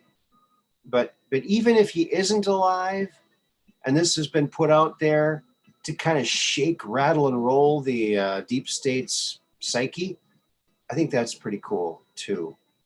I mean, even if he isn't alive, just the fact that they think that he might be alive is really cool.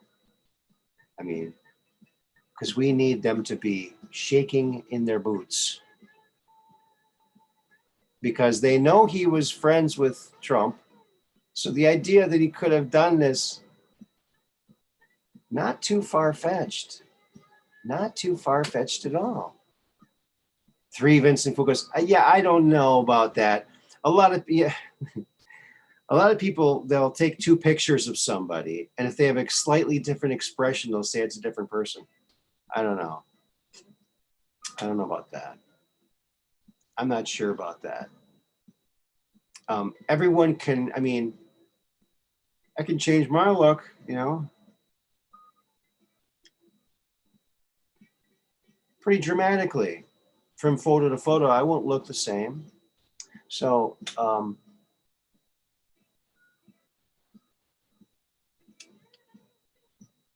you know, so I don't know.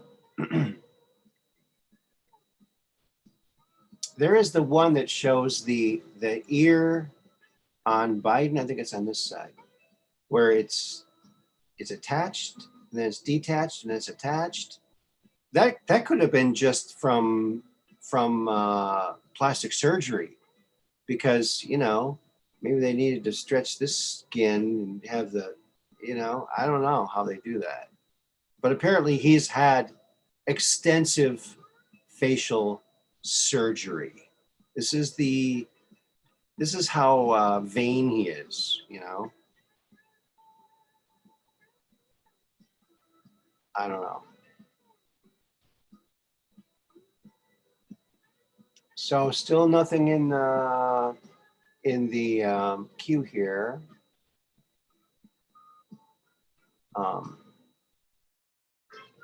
The holding queue is what I'm saying when I say that. It means the place where people go when they call in.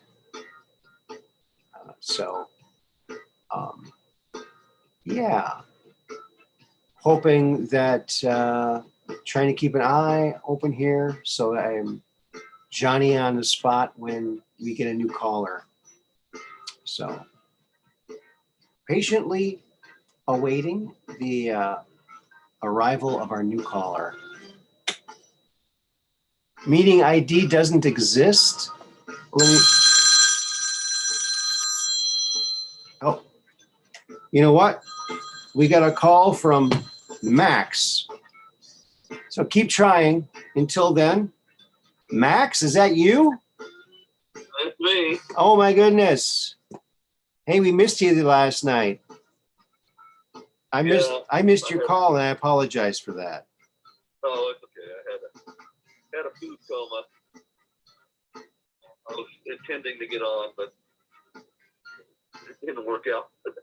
Okay. So, Well, it turned out okay because Austin, our new friend Austin, called in, and he had a lot to say. So it was groovy. today or something? No, yes, last night. Yeah. Okay. What did he have to talk about? Oh gosh, he talked about. Let me check my notes here. He talked about I'll go back and listen to it eventually here. Scully. About this guy Scully. What was his name? Okay, so he was talking about the Aztec flying saucer craft, Cyrus Newton, Texas Instruments, magnetic scientists, Frank Scully. Frank Scully, he wrote the first book behind the flying saucers. It was the first crash retrieval book. He was talking about how he was debunked back in the day, but probably not really truly debunked, just he was getting too close to the truth and they had to shut him up. So he's the first crash retrieval book and the first debunked guy, supposedly. So that's interesting. I have to go back and listen to that. That sounds fascinating. Yeah, it was interesting. Yeah. What are you guys talking about tonight? Becky called in earlier and talked about a kind of a flaming UFO she saw night after night in the sky. Oh, wow, cool. Kind of interesting. Went straight across, was up in the sky a little bit. It looked like a bar of fire. Yeah, Becky's the woman that lives in Minnesota? Yep. Yeah, okay. Yeah. So that was good. She's from your old stomping grounds, right? Yeah, Mound. Yeah. Okay. I was trying to remember. Sometimes my memory works, sometimes it doesn't. Oh, Kelly George is attempting to interesting, because the X-Files has a Scully, and Austin said that was why the guy who named that character was thinking about Frank Scully. That's why he named her that. Yeah, that's interesting. I was going to check the passcode here. Passcode 295742.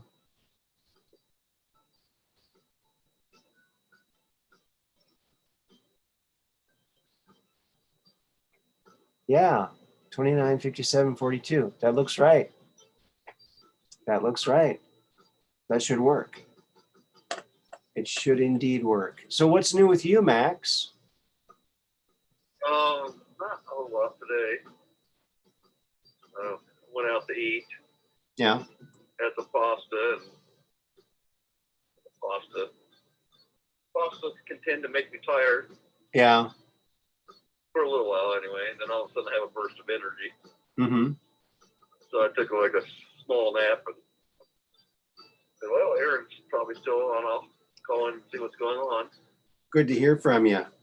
Yeah, speaking of pasta, I heard, and I don't know if this is true or not, but I heard that a lot of historians credit pasta with the migration of humans because it was the first time that they could, carry along with them a foodstuff that wouldn't go bad.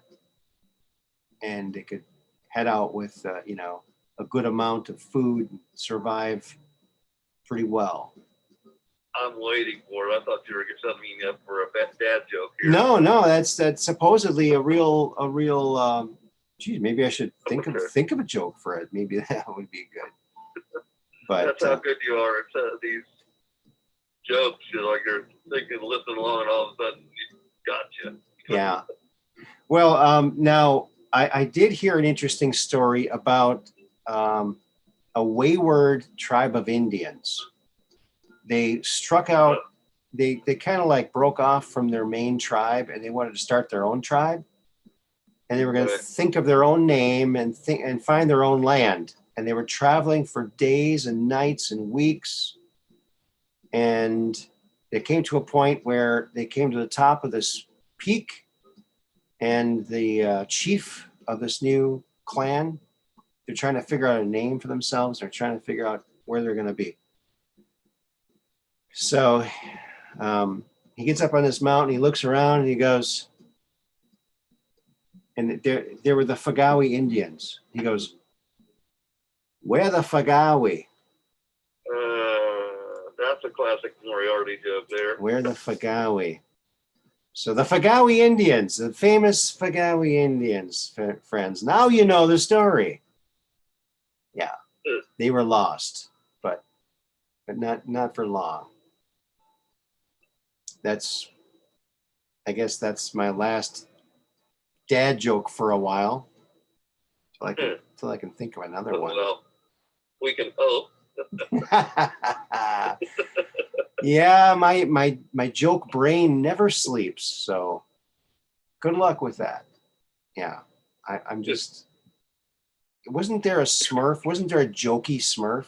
Yeah, he's my spirit animal. The Smurf that kept telling jokes.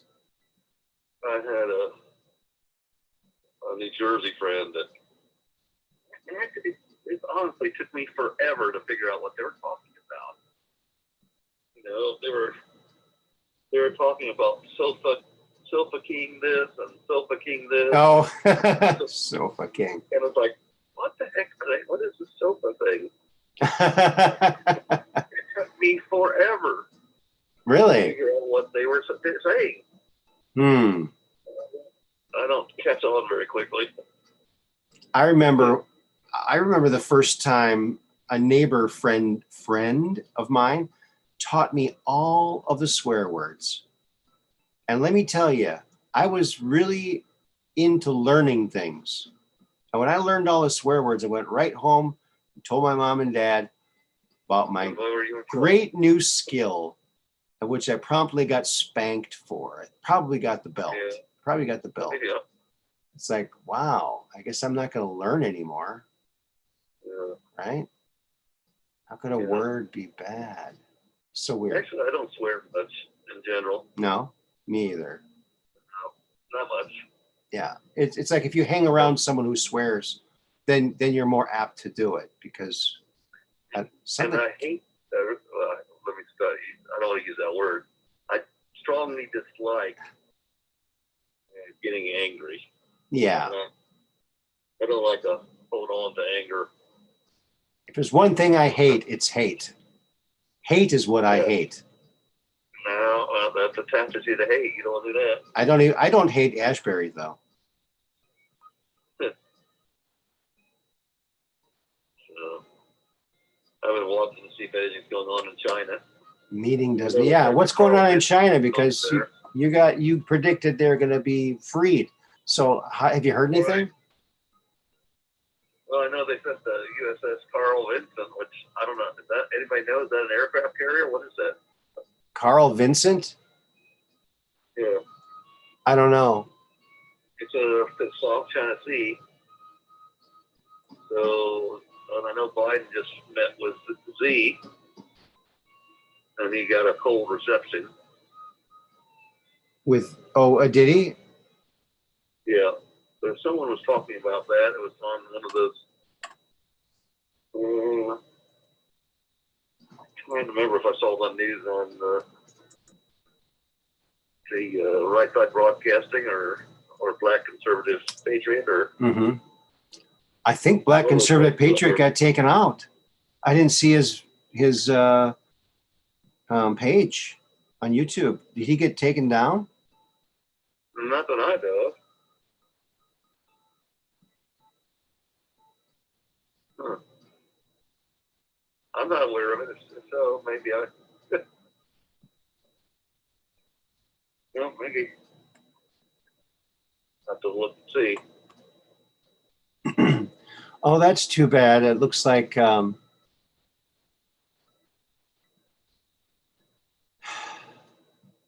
Kelly George is unable to connect. I think you do have to download the app on your phone, I think. BCP is still up. Oh, good. Oh, good. I know he has 2 channels on Facebook, on YouTube. He's got 2 channels. Plus, he's got BCP Extras, which is his extra stuff that he can't cover on YouTube. That's a paid platform, though. The YouTube, the BCP Extras. He's got some good content, but he repeats things over and over again. I wish he wouldn't repeat things. But you got to repeat things because someone might not get that episode. They might not seen that one, or I think right. BCP does a great job. I love how he's so friendly and he's like, this is a family business, and right. We give you a hug and welcome you to our family. It's so nice. He's such a nice guy. Oh yeah, I listen to the show a lot, but that's the one thing. It's only a very mild criticism. Yeah, right. Occasionally, I was like, "Okay, dude, I've heard that 10 times now. Go on to the next thing." Mm-hmm. Hello, Jacob Waters. Hi there. Yeah, we're having a good night here. Hope you're having a good night too. Awesome. You got a good crowd? I think so. Well, we got 16 people watching now. One more will have the magic number. Let's see. Okay, thank you, Mud Rabbit.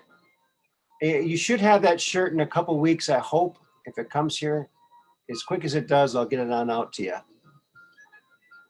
I've been looking at the numerics surrounding China. I mean, I went back to study,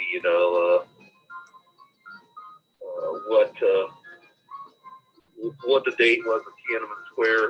Mm-hmm. That was June 4th, 1989. Okay. Just trying to see if there's anything, if any of these numbers could relate to China somehow. Mm-hmm.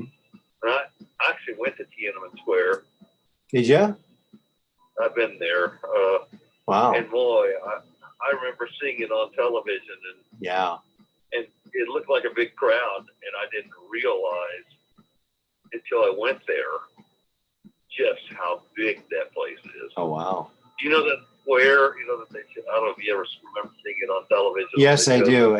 Yeah, I'll never forget it. Square is entirely full of people, right? Yeah. How big do you think that is? I don't know, but he was standing down that tank, that guy, right? Yeah. I've actually been in that building. Okay. That's cool. So, well, anyway. How big do you think Tiananmen Square is? I don't know. The whole square was entirely full of people, and they were showing it from the air when it was on the news. Mm-hmm. It's 2 miles square. Wow. 2 miles square of people. Okay. That's huge. Yeah. Think of how many people it takes to fill a 2 mile square area. Sounds like a Trump rally to me. Yeah. And I mean, it was all kinds of people in China, and they told me that they would have been there if they knew what their government would do. Mm-hmm. They're awake. They love America. Mm-hmm. And that's one of the reasons that we scare their government so much. They love it dearly.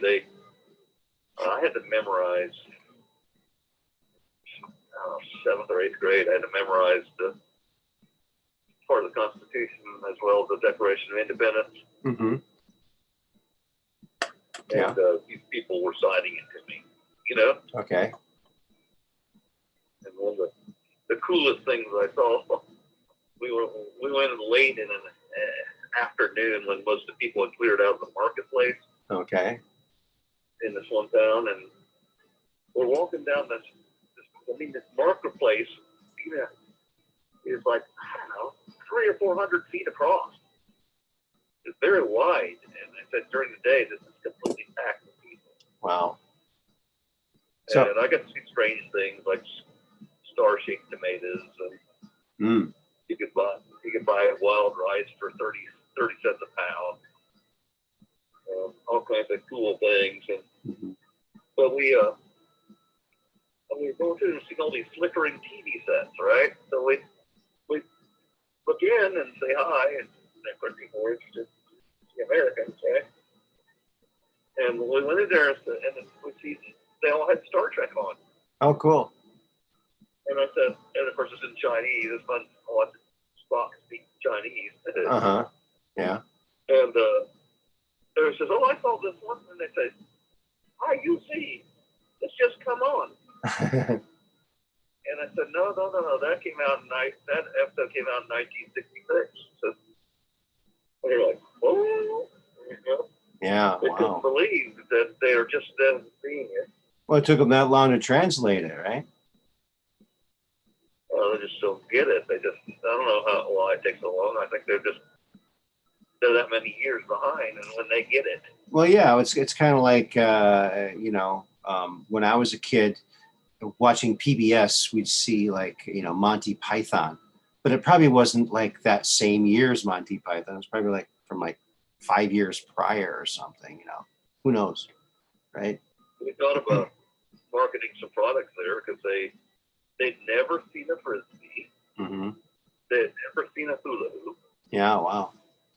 Abby's asking what building, and then she says, "Oh, Tiananmen Square." Yes, Tiananmen Square is what he was talking about. Wait, what building? Was there a building there? Do you remember what building that was? What it was called? Or I don't know what the name of it is, but that building is colossal. Okay. It was the only place in China that I actually saw a regular toilet. Okay. And that's kind of probably the most disgusting thing about one of those in China. Yeah.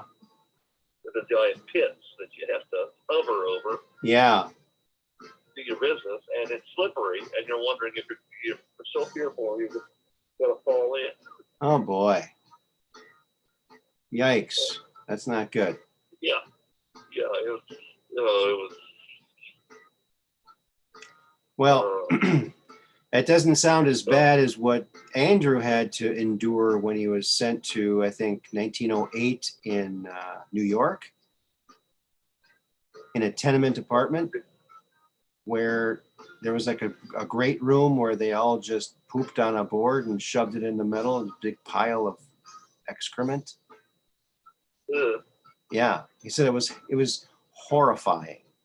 So we should not complain about a lot of things. And And we should be very thankful that we're not living like they lived, you know, in the early 1900s. It was absolutely horrific, horrific. I was touring a facility, and this place was about a city block. No, not a city block, maybe half a city block, okay? Mm-hmm. And I was told 10,000 people live there. Mm. And I never saw more than 10 people at any one time. Okay. Where are they at? Yeah. You Wow. know? Yeah. Huh. But when they showed me the bathroom, I said, okay, now I believe there were 10,000 people here. I don't know where they're at, but they all fell in, maybe. Yeah. Zoinks. There's thought. That is, yeah. It's like, yeah, that's always the fear. You drop your wallet or something, you know, in the porta potty. You're not going to go in there. Yeah. You know what happened to me once? Right here in downtown Sturgeon Bay. I parked my car on the side of the road, 3rd Avenue, downtown, old-fashioned town. And I was walking around my car, and I kind of had my keys in my hand, and they flipped out of my hand for some, I don't know how, it flipped out of my hand and went right down the drain. The drain there. And I tried getting it out. I tried borrowing a hanger from the Drab Jewelers. There's a company called Drab Jewelers here. Now, sometimes when you use your name in your business, it's a good idea. But sometimes maybe you shouldn't use your name in your business, like Drab Jewelry. I mean, they've been here a long time, so people know. But I mean, just the idea of that. And one Christmas, their slogan was, "Make it a drab Christmas." There you go. Well, did you ever get your keys back? Yes, what happened was the hanger didn't work. Okay, so I walked down a couple blocks to the hardware store, and I got this long fiberglass pole, and like a magnet. And so I taped the magnet to the end of the pole or the thing, and I shaft some, I don't know what it was, but so I put it down there, and I got it up. That's how I found it. Oh, wow. But now the fob didn't work, but I got the keys back. So yeah. Did you wake up the chuds? The what? Did you wake up the chuds? Chuds? Yeah, chuds, all right. Cannibalistic human underground dwellers. The what? You never saw that movie, apparently. No. I've been frozen. I've been frozen since the '60s. I've been frozen since the '60s. I haven't seen much. That was a bad, it's like an early zombie movie. Yeah, I have not seen one zombie movie, and I have no desire to see any zombie movie ever. I just, it's something that doesn't I don't know. I kind of got all horrored out when I was a kid, you know. Horror shows. I'm just so over it now. And so it was an interesting experience going to China. Yeah. And so many things I got to see and experience, but the people love America. Yeah. I think at some time if there's if China ever attacks America in any way, I think the people will rise up. Mm-hmm. So maybe that's what's going to happen. I don't know. Yeah. Dark Brain says that's using the old noodle magnets. Yeah, you know, the keys are not magnetic. They're made out of a kind of metal. It's not magnetic. It was the ring that the keys were attached to that was metal that the magnet attached to. So thank goodness for that. Thank goodness for that. So yeah. That's a close call. Yeah. Yeah, I locked my keys in my car once when I had a Pacer, and it took the whole length of a metal hanger of unbending it to go down that long window of a Pacer, and it took me a while, but I got it. I was a senior in high school before I realized that my car that I used to drive around, any key would open the trunk. That's nice. Like, come on, guys. I certainly didn't store anything in the trunk anymore. I've had cars like that. A screwdriver would open the trunk. Yeah, I've had cars like that. I think my first. Go ahead. I mean, just the idea that you think it should be secure, but you're right. Anything, a screwdriver will open it. Crazy. Yeah. So, I've been fortunate in that regard. I've always had a knack. I never learned this anywhere in particular, but I'd have somebody get locked out of the car, and I say, show me your keys. And I'd find a couple keys that were on their ring that didn't go to the car. Oh, really? I was able to get the car open with those keys. I said, how did you know to use that key? I said, I didn't. I somehow picked the right keys and you go just the right way, and the door would unlock. And wow. I had to have more than one time. I was saved somebody's day. Yeah. What? Oh. One time, a couple years ago, I don't know, 5-6 years ago, maybe longer, I locked my keys in my car, and my keys were just on the passenger seat. The key was right there. I could see it. And I was at Walmart. So I thought, oh, I'll just go get a blank key and a file. I can see the key. I'll just file it and I'll get the car open. So I did. I did that. I got the right blank. I got this file. I started filing it because that was good daylight. I could see through the window very good. And I got it. I kept working at it. It didn't work. Finally, I just gave up and I called the dealership. They came over and got in. And I told him what I did, and I showed him the key. And he held the key up to the real key, and he goes, wait a minute, you did this by looking through a window? I said, yeah. He goes, I can't believe it didn't work. It's really close. Oh, really? Wow. So apparently it was just a little bit wrong. But yeah. Oh, well. He was still impressed. But yeah, it's possible. So yeah, AMC Pacer. I had a Pacer. Great car.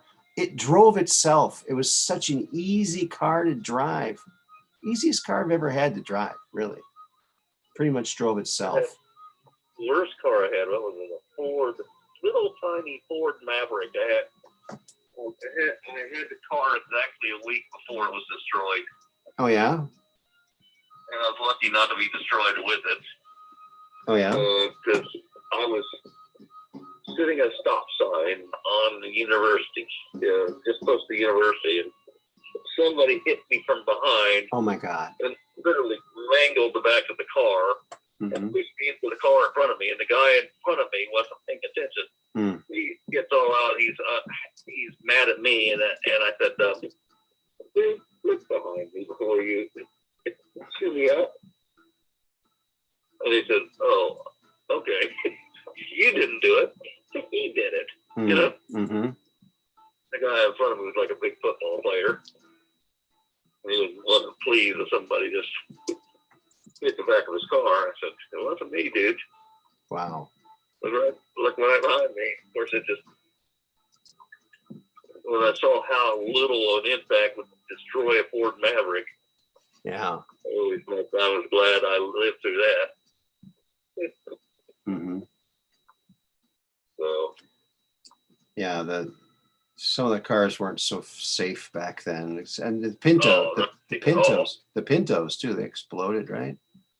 Yeah, I just showed. I just held something up, and someone mentioned in the chat. It's a kind of a skull of a puppet that I was working on, and you can move the eyes. It's kind of cool.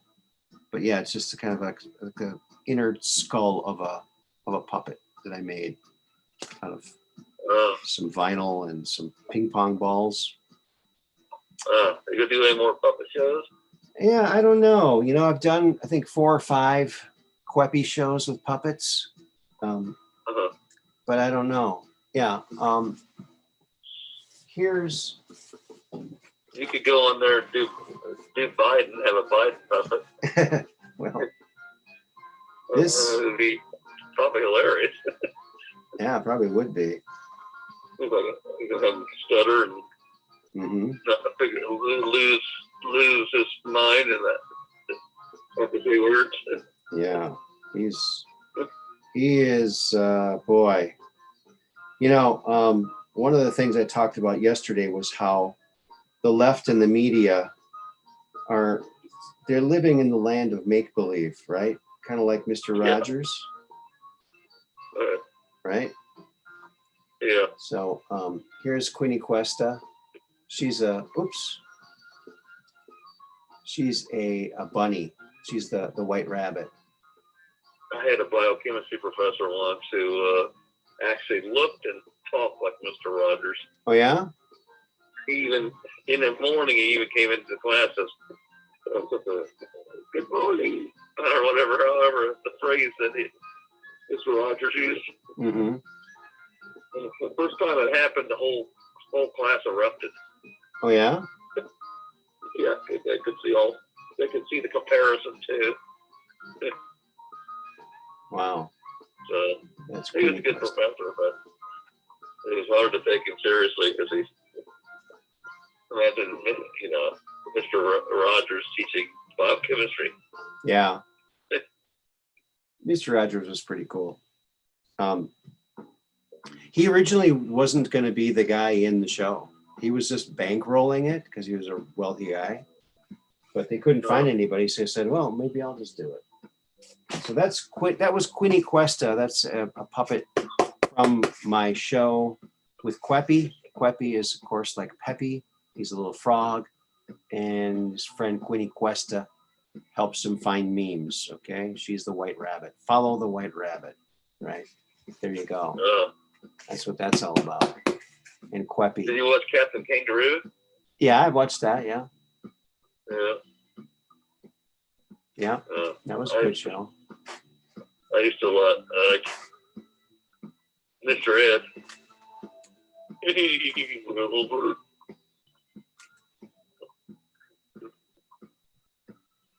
That's funny. I enjoyed that. Of course. Oh yeah, that was good. There were some great shows back then. Golden age of television. Yeah. Oh yeah, should be lined up. Now, okay, I even made for the thumbnail for yesterday's show, I put a picture of the land of make believe because that's kind of what I was talking about. Now, I took that thumbnail, I made it into a meme. And now, isn't that the land we're living in now? Yeah, it is. It is. So the idea is, okay, the land of make believe is, of course, Mr. Rogers, but the left and the media, they are living in the land of make believe because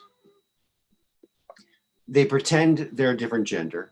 They pretend that they can fix the world. They pretend there's something wrong with the world, like global warming, and they pretend that they can fix it.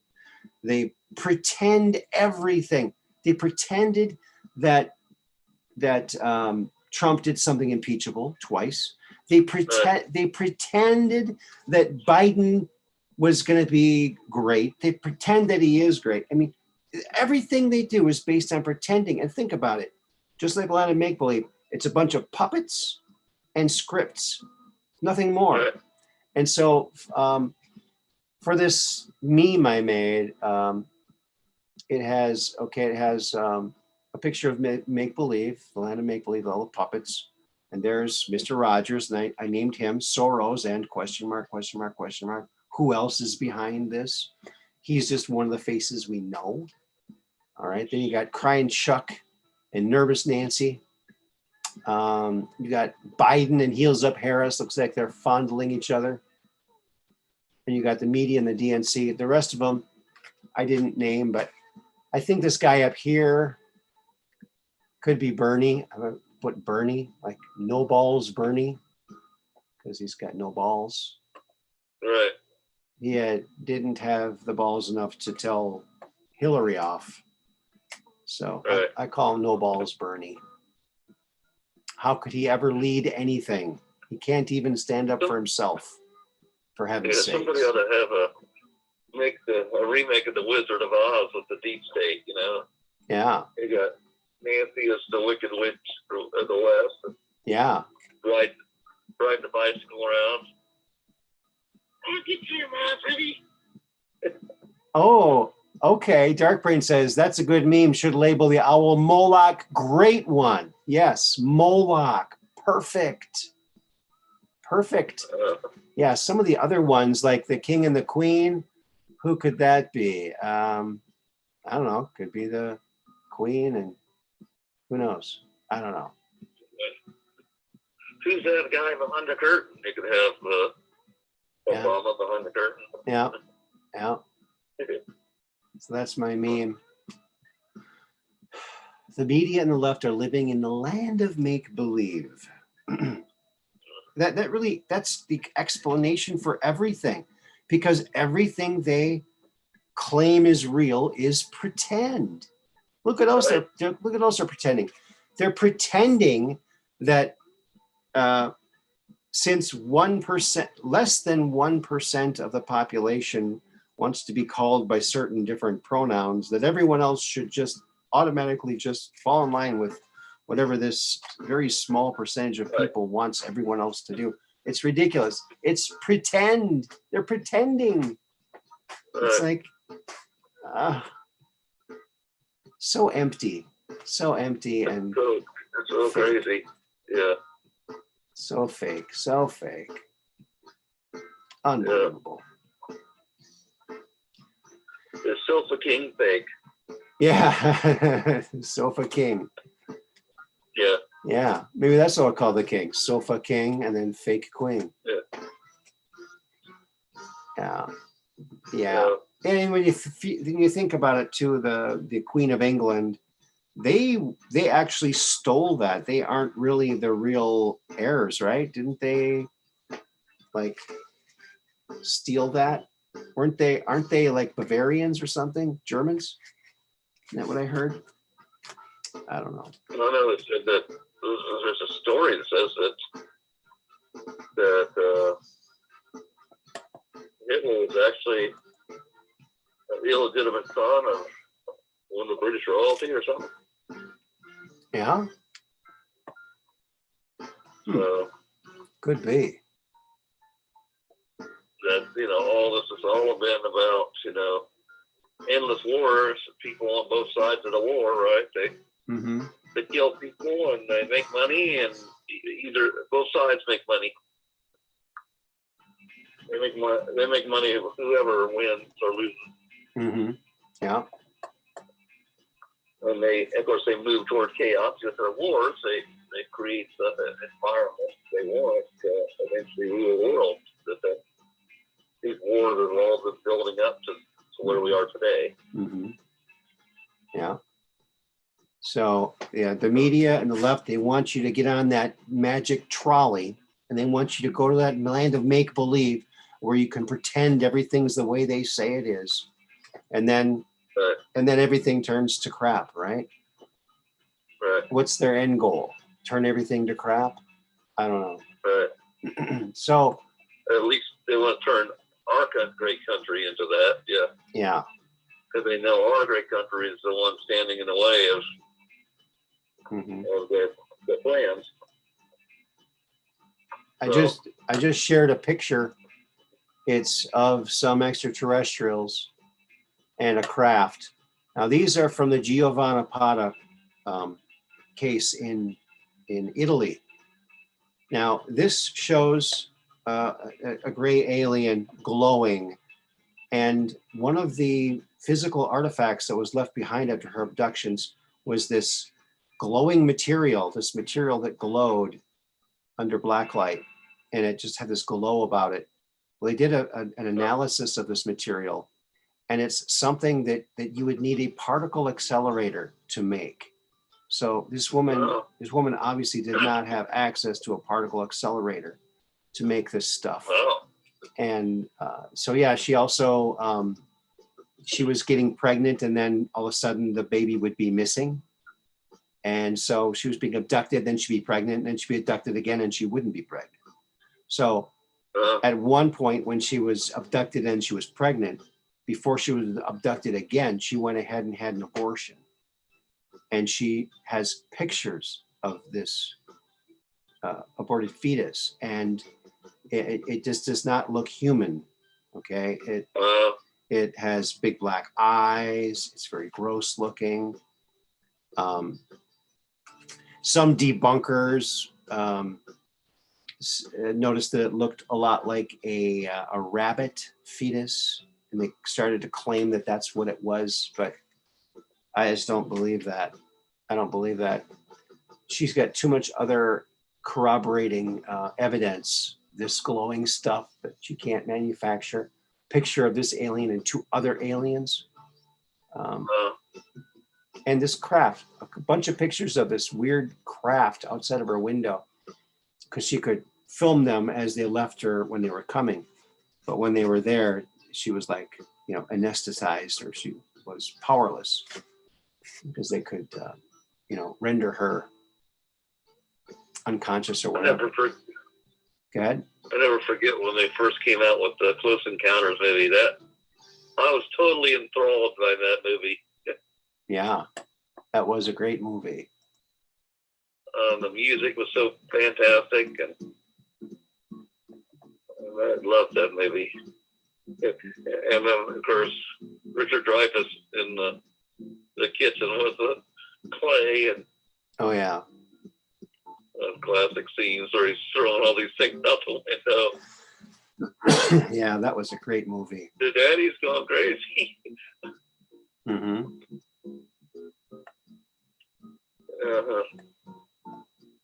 But there were those scenes in there, supposedly they're loosely based on what happened, where the scene where they're out in the desert and all these planes suddenly appear out there. Mm-hmm. It's supposed to be loosely based on what happened. What happened in reality, that all these planes showed up. And those are the planes, I think, that had disappeared off the coast of Florida into the Bermuda Triangle. Mm-hmm. They end up in Sahara Desert or something. Really? Yeah, that's. Excuse me. And the guy that supposedly is playing the Frenchman in that show, the movie, investigating this and whatever, he's supposed to be Jacques Vallée or whatever. Jacques Vallée, yeah. Excuse me. Austin mentioned him too the other night. He's going out there and collecting all this. He's supposedly one of the biggest collector of UFO debris. Oh, really? Out there. He's supposed to have pieces of, I don't remember how many, 26 alien craft or something like that. Really? Well, where the heck are they? Well, he's supposedly analyzing now. There's some people that think he's part of the black hats. Mm-hmm. And I don't know. I don't see enough evidence to know one way or another. But he's described that a lot of the debris analyzes as aluminum, so he can't say anything significant. Right.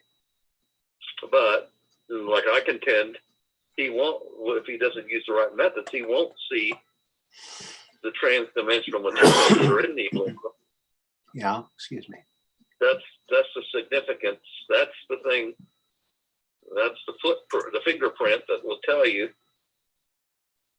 that Okay.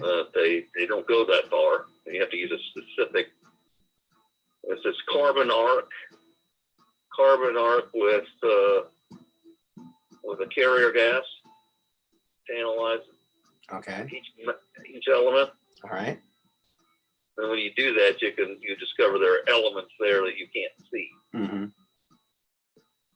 Okay. And you can't see them because they're in their trans-dimensional state. Right. They can be analyzed by that method. You might not be able to see this, but I posted another picture from the Giovanna case, and that's of this looks like an alien human hybrid. I've shown it before, but that's from that same case in Italy from Giovanna that had had that abortion performed on herself. Cool. I'll have to see it later when I watch this again. He's got big blue eyes. He's kind of got a pale white face and wispy white hair that's, illuminated from the light behind him.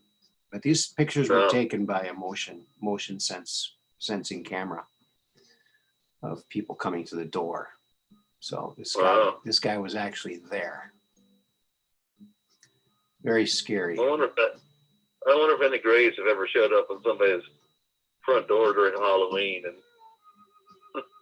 well, a couple left the paper bag behind and set it on fire or something. A couple of the now Stan Romanek had that happen to him. He heard the doorbell. He went to the door, opened the door, and there were two or three aliens, and it wasn't really a gray. I have a picture of these beings. What's the name of that movie with the Sightings? Not Sightings. What was the name of it? It's out in the middle of the farmland, and they had a farmhouse. And he was the guy. I don't know. Go ahead. He's a main guy. He's a main actor. What's his name? I don't know. But and the aliens are trying to get in the house. Oh yeah, and the family's freaking out. Yeah. Yeah, I remember that. That was a very interesting case. The Wilsons, or what was their name? The Wilcock? I can't remember their names. That was a great movie. Yeah, I don't know if it was a movie. It looked real to me. Yeah. I can't remember that actor. I'm gonna. He's the guy in the Cross movie with Jesus on the cross. Passion of the Christ. Yeah, I think that's okay. I'm going to share a picture here. It's a picture I drew of the possum people. Now, these are aliens that rang, like I said, Stan Romanek's doorbell, like you said. Why don't they just do that? They rang his doorbell. He went to go get the door, and he thought they were trick-or-treating. It wasn't Halloween, but he thought there were people in masks. Oh, wow. And they had, sparse hair, kind of a pear-shaped head, very small chin, big slanted eyes, but they were like kind of human-looking eyes. They weren't all black. And there was one woman and two men.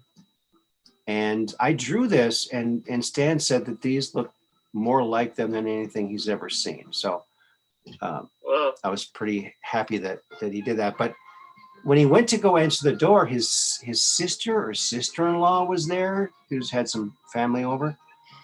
And she was there to answer the door too, but she was kind of like asleep with her eyes open, but she wasn't really aware of what was going on. Right.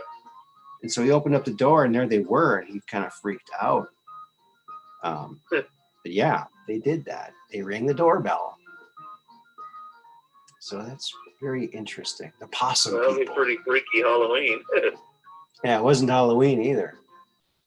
But I once stayed at a friend's house, a female friend's house in Kentucky. And I think it's Frankfort. I'm not sure what the town it was. I think it's Frankfort, Kentucky. and she was out in the middle of nowhere, and it's I just seen that movie that I was just describing, and all I could think about is these creatures coming in her windows because she didn't have screens on or anything. Mm-hmm.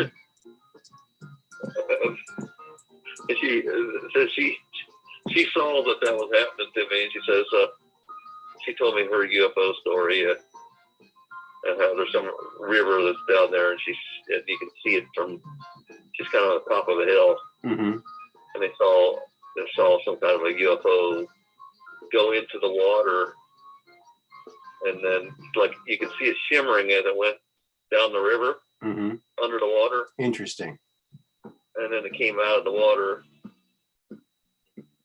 The best I can remember is north of Frankfurt. Okay. That's interesting. And Thank you, Dark Brain. Dark Brain's taking off. He has to go and drive. Drive carefully, my friend.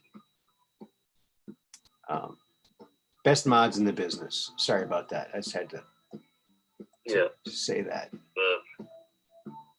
She said, "Oh yeah, her family's lived there for years and years and years, and they used to see that happen." So they always used to wonder why is that UFO going down along the river, just under the water and traveling so far, and then seemingly coming back out. What was it doing? You know? Mm-hmm. Right. We may never know. May never know. They never know. But you get all these strange stories of things that people seen, and yeah. So I once talked to a constable that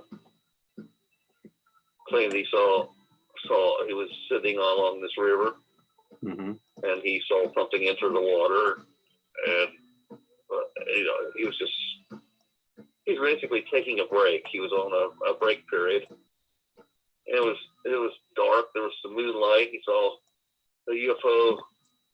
He was sitting there by the river, and silently this UFO went into the water, slipped into the water there, and you could see it was going upstream. When he about lost it, Mm-hmm. he called in to say something about it, and they thought he was drunk or something. Wow. And then later, I had a friend who's a psychologist that I told the story to my friend who's a psychologist, and she said, well, I've got a patient that's out there and lived there for 20-some years and actually seen what you're describing. Oh, wow.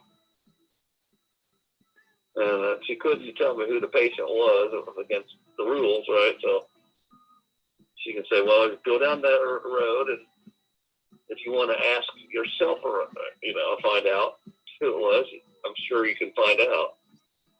There's only so many houses that overlook that river. Mm-hmm. So I did a little of that. And you find out a lot more than you think. Mm-hmm. If you actually get somebody to start talking about UFOs, you'll find there's a lot of people that have had experiences you would never think had experiences. Uh-huh. Yeah. So, a lot of people, more people have had experiences than we know. And a lot of them don't want to talk about it because they don't want to seem crazy. Right. Here's a picture. They're ready to get back to their employer or something. Yeah. Uh-huh. I put a picture up here now. It's another picture. It's a picture of an alien from the Stan Romanek case.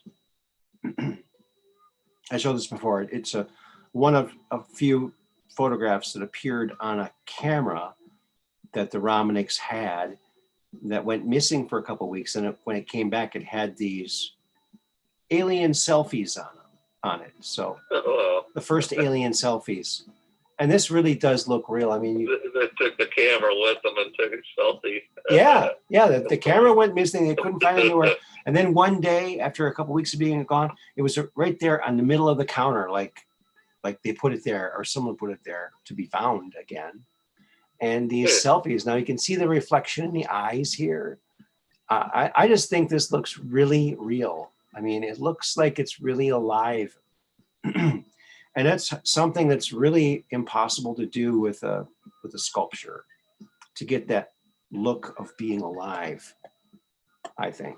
I've had so many times where I put something that I need to find again in this particular spot where I'll remember it, right? Mm-hmm. And I go to look for it, and it's not there. And it's like right in front of my eyes kind of thing, right? Mm-hmm. And I'll look, and I'll search the house, and I'll search 3 or 4 times. And I'll search the same place that I thought it was 3 or 4 times. Oh, wow. And I'm just about to the point of exasperation. I'll sit down in the chair right in front of this spot Mm-hmm. and look, and there it is. Where I just looked 4 or 5 times. Wow. And then you're saying, what is going on here? What is going on here? You know? Mm-hmm.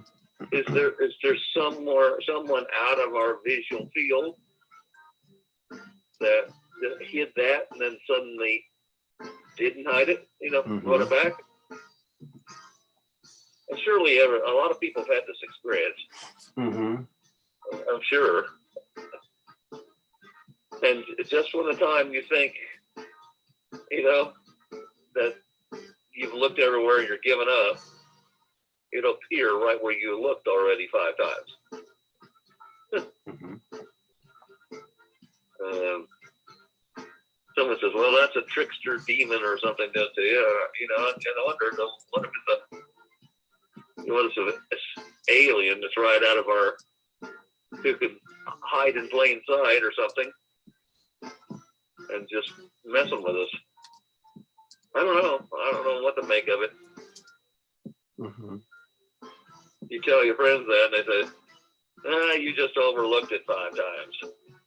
Hmm. I said, no. Yeah. I was thorough. Mm-hmm. You know, so I don't know, when those situations are, you know, you don't know what to make of it.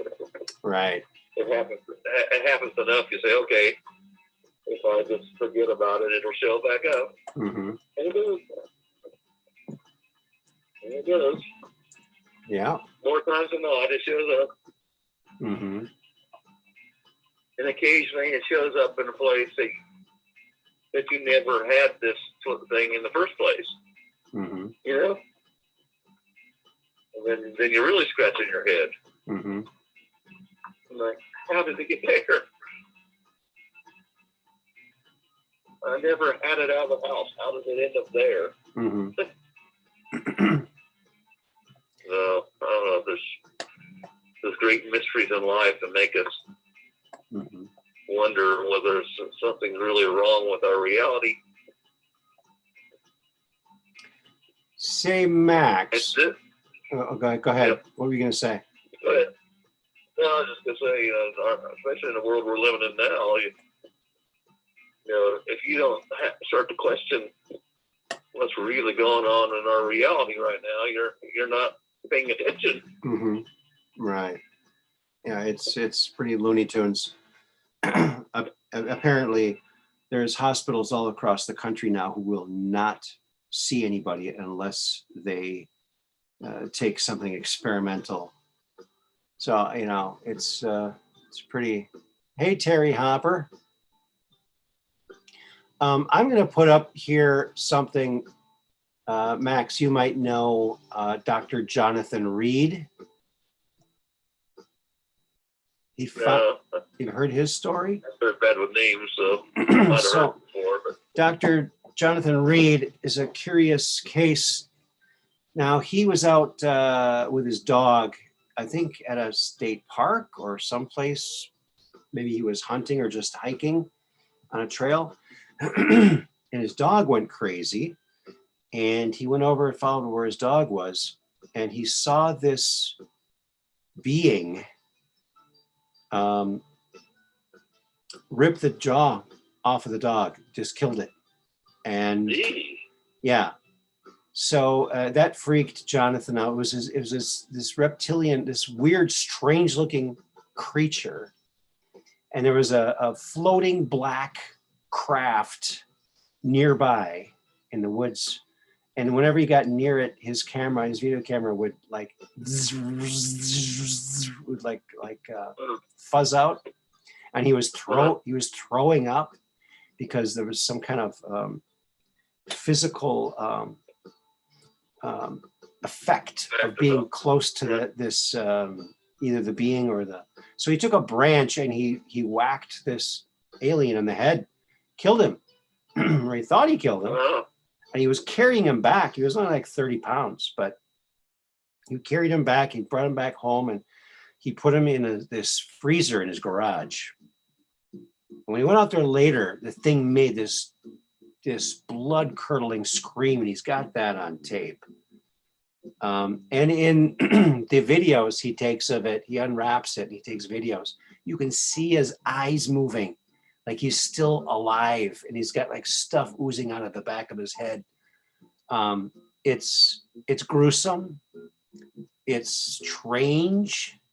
When I first saw this, I thought it was just something someone made. It was fake. But over the years, as I look at this again with new eyes, I don't know what to think of this. It's compelling. And then there's when did this happen? Oh gosh, I think in the 90s sometime. Okay. And then he also found, along with the body, was this armband, this metallic arm thing that you put around your arm, and when you tighten it, it pierces your skin. There's two metal prongs that go through your skin. And then he says it's kind of cold feeling, and this is all filmed. They filmed him in a studio. Did he put it on or something? He put it on and he disappeared, and then he reappeared. Yeah, very very strange. So technology, it might be some kind of a tech device. Yeah, it's very strange. Interesting. People love debunking this one. They love trying to debunk it, but I don't know. There's something weird about it. Look at that character. Look at this guy. My God, he's freaky looking. And at first, like I said, Jonathan Reed. Yeah, Dr. Jonathan Reed, 1998. That's what's copyright 1998 on the picture. I gotta look that one up. Yeah. Yeah, I got one other picture here from him.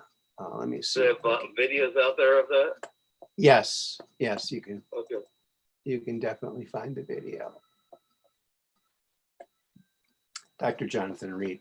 So you should be able to find the video. It's you know, I don't like showing videos on here because there's some kind of interface. Right. I need some other kind of software because everything's all choppy looking. I can't get a good video image on here. You need some tech advisor that can help you. So here's a close-up. Here's a close-up of the head. I'd help you, but I don't. No worries. Here's a close-up of the head. I'm going to mess with the adjustments here. Pump up the light here. It's got an interesting facial structure. I have to say that. And at first I thought it was just a homemade thing out of paper mache or something, but I don't know, man. It's very symmetrical. It'd be hard to do this with paper mache. Very difficult. I don't know, man. What do you all think? I'm pretty mesmerized by this one, and he's coughing and throwing up when he's filming this thing. It's gut-wrenching to watch. Oh, he is, or the alien is? No, he is. He's throwing up and just not having a good day. And then he brought this thing home and had it in his freezer, and someone took it. Someone ended up taking it, I believe, or something happened to it. He doesn't have it anymore. But I think he's glad not to have it. I think it was like haunting him or something. Yeah, it's very strange. He has a sort of a reptilian look about him, and his craft was black and it was floating. It was angular shaped. It was floating, diamond shaped, kind of about 4 or 5 feet above the ground, just floating there. So, I mean, what happened to the craft? What happened to the craft? I mean, is it still there? I don't know. I doubt it. Good question. I mean, there's more than one on board the ship or something. I don't know. It doesn't look like anyone else in the chat has ever seen this either before. You know what I'm going to do? I'm going to do a quick Google search. Dr. John. Next time Austin comes on, maybe you need to ask him. Maybe he knows something about it. Oh, I bet he probably does. That guy seems to know a lot from what you're telling me. Yeah.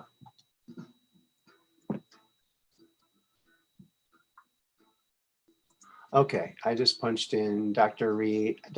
Jonathan Reed, John Reed, alien. So let's go to the images here. And, oh yeah, so I'm just gonna take a picture of a lot of these images here as they appear. And that way I can kind of show you all in one fell swoop.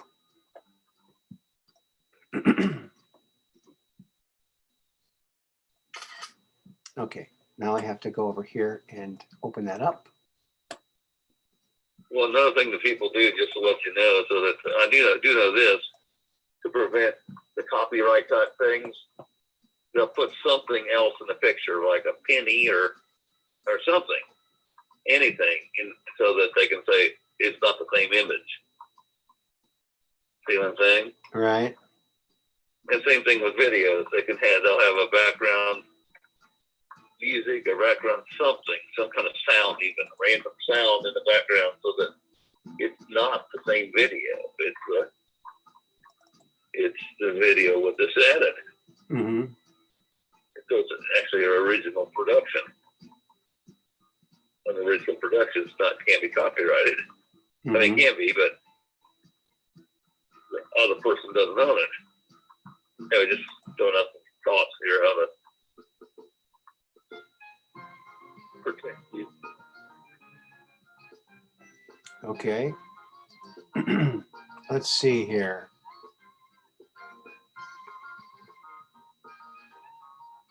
Preview. Okay, I think that's it. The preview. All right, here is the image that I just screenshotted from a Google search. So here's this creature, this being. Here's that chrome thing that goes on your arm. It's got some strange writing on it. It's chrome looking. It's very futuristic looking. And here's the craft. It's diamond shaped. It's really kind of beautiful looking. It's very otherworldly. Here's the head, and here's the stuff coming out of the back, the brain matter. He was still able to make a sound, even though he was mortally wounded there. Looks like we got a couple of cartoon there too. But yeah, some of this isn't Jonathan Reed. I think the whole top row is Jonathan Reed. It looks like Link is the name of an extraterrestrial book or video on the subject. Here's a close-up of that wrist thing. It looks like it's 5 inches by 5 inches. They're doing an analysis of it in this picture here. Very interesting. The armband. Yeah, it's bizarre looking. It's very freaky looking.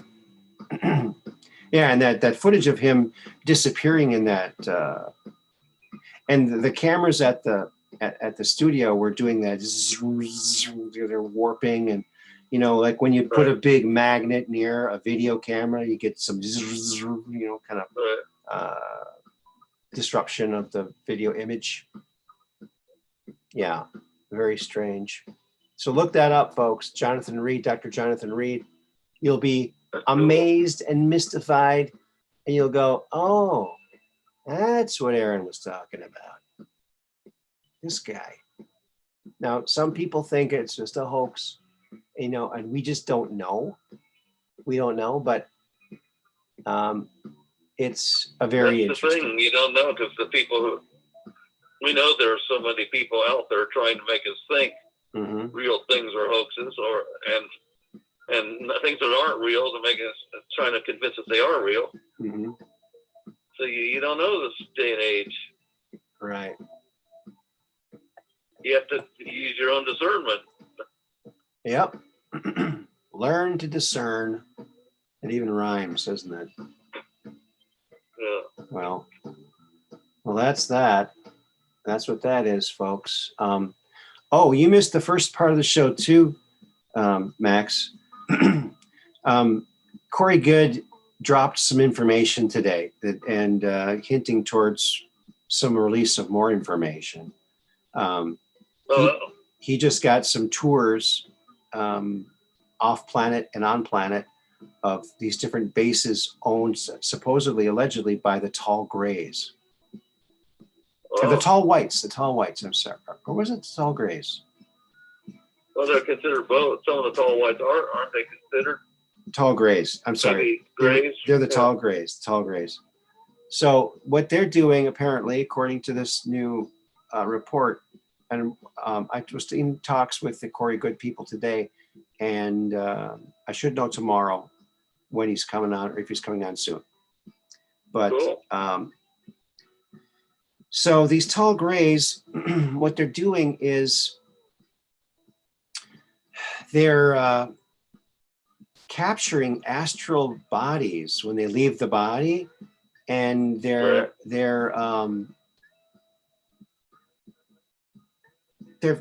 taking pieces of their soul body and storing them for some reason, and they're also using this chair, these Tall Grays, that they sit in this chair, and when their hands go, there's like this lit up kind of a ball where their hands are, kind of like a control panel with their hands, these lit up balls. When they sit in this chair, they can capture your soul after you leave your body. So they can take your soul and they can cut up your soul body and take portions of it, and it's sickening. It's what are they doing with it though? Well, that's a good question, right? He said that some of these souls are sent to other star systems. Some of them are sent back to Earth to reincarnate, and some of them are fragmented, and pieces of them are. It's pretty freaky. Well, that fits with this idea that, like, I contend that the hardware part of our soul is the two-dimensional superconductors that are in the trans-dimensional state, and that permeates essentially all of the universe. Yeah, it's kind of the hardware, and then on top of that is the software. That's the consciousness of God. It's stored. Its information is stored in that superconductor. Well, think about it. Another way you can look at that is the hardware is kind of like the life force. You know, that they might suck out of some of these abductions, like you see where the creatures the cows are mutilated, and they're sitting there the whole summer in the desert, and they don't degrade. Nothing is chewing on them. Nothing is. No bacteria has even degraded it. Right. So somehow something has extracted the life force energy out of it, so not even bacteria is attracted to it. And I have seen nobody talk about this, but to me it sounds like it's one of those things that might describe what the effect of radiation on food. You know, when you radiate food, you might make it totally unattractive to bacteria, but at the same time, take away its nutritional value utterly and completely. Because the true nutritional value is that life force energy within, not the amino acids, proteins, and carbs. So maybe these stories about, certain fast food burgers being never degrading, it might be true. I don't know. Mm-hmm. At least I've got a theory to how it might work. For it to have gotten that point, they've had to have irradiated severely. Mm-hmm. And Andrew was the one of his discussions is what led me to even think about this possibility, because he was talking about the soul. They did some experiments where they showed that irradiating a soul with gamma radiation made the soul thinner. Okay. And so that's where I suddenly said, aha, that explains it, Mm-hmm. So Yeah. anyway, so something what you just talked about seemed to resonate with me in that regard. Okay, good. Yeah. I had a little snafu, but I think I fixed it. Yeah. So what time did you get on here tonight? I think it was just right before 10 or right around 10 or something like that. Yeah, I think I probably should be wrapping it up here, folks. We've been on quite a long. long. Be a regular David Wilcock. Yeah, I don't know. I like David Wilcock. Quite. I love David Wilcock, but I'm not as long-winded as he is, I don't think. I hope not. No. Well, it's a lot different when you got call-in and this kind of thing instead of continuous one person talking the whole time, and and then you have a lot more variety. Mm-hmm. I have a hard time watching an entire David Wilcock thing all the way through without falling asleep. Yeah. It's good. And he's got some good content sometimes. It's just so darn long, and then you have to go figure out where you were to watch the rest of it. So yeah. So hello, Sandy Sue 22. Sandy Sue 22 says that happens with the cows after mutilation. No prey will touch them, and just happened on Skinwalker Ranch last season again. So yeah, I saw that.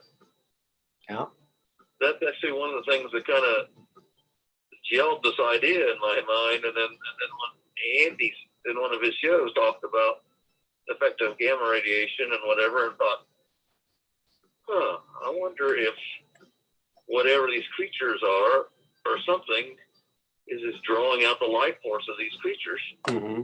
Maybe they feed on that. I don't know. And of course, the Skinwalker Ranch. Let's talk about that a minute.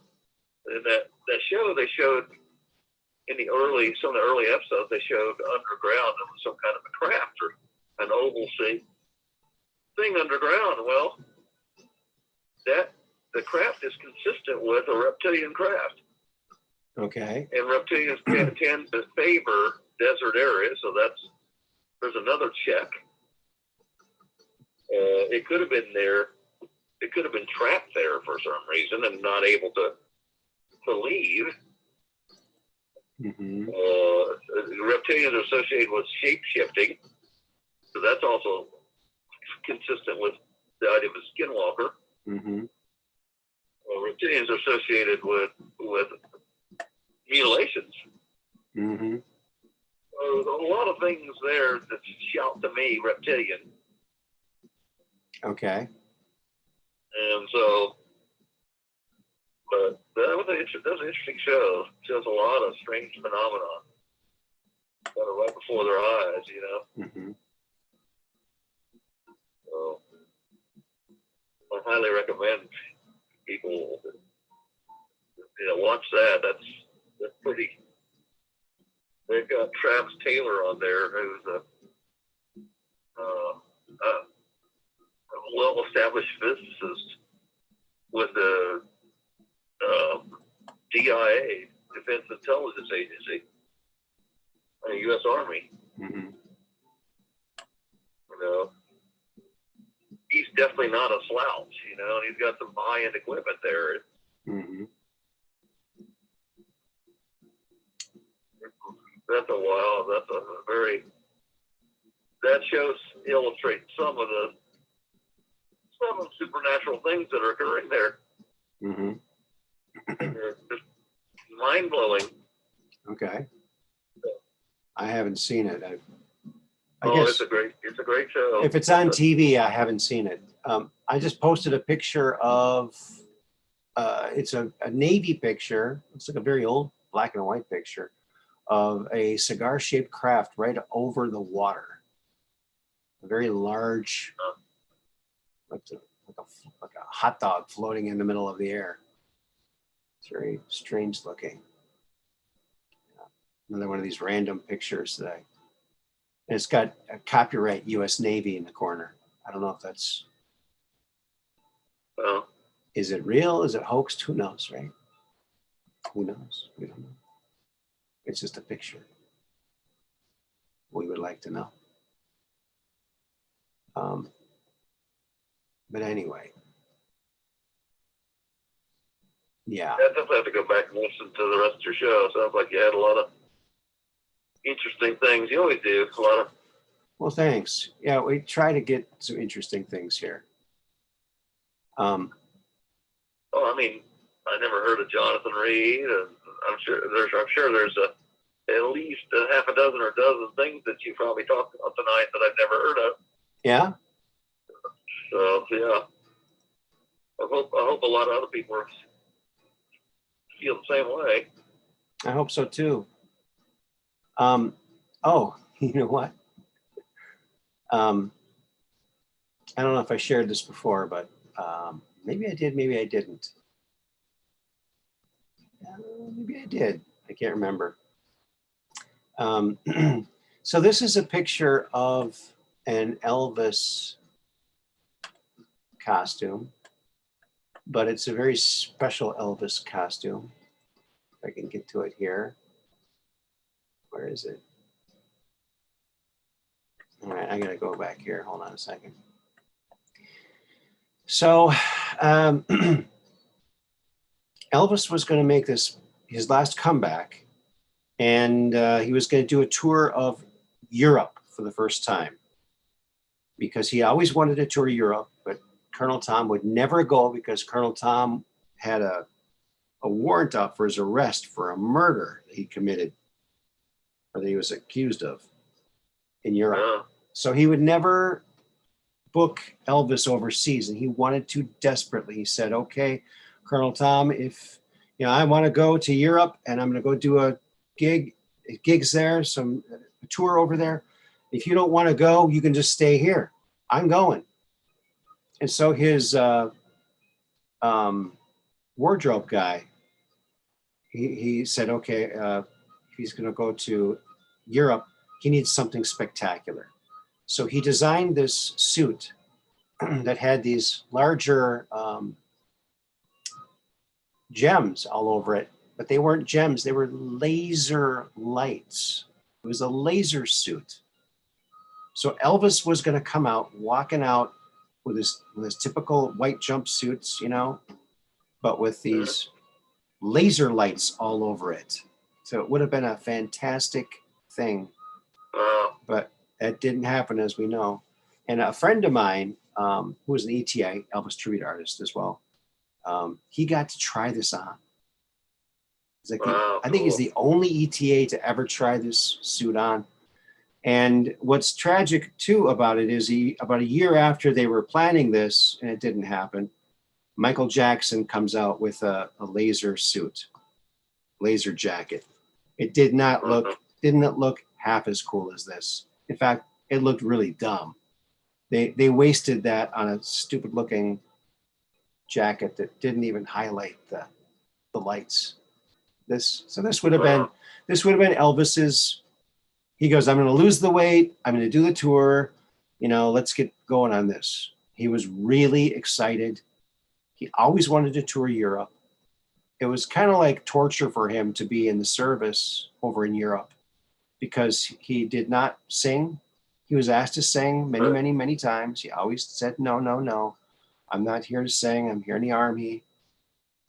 This is not what I'm here for. He even go and listen to the Army band play. And they'd see, hey, look, Elvis is here again. Hey, Elvis, you want to join in? No, no, no. I'm just here watching. Just keep playing. Go ahead. He turned down every opportunity. He's there to do a job. Yeah, and he wanted to tour there. Yeah. He wanted to tour there really, really badly. Well,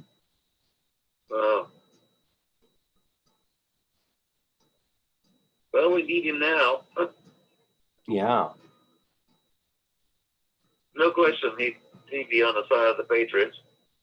He might be. Hey, no, didn't the 17th letter say that it's less than 10 people? 3 are civilians.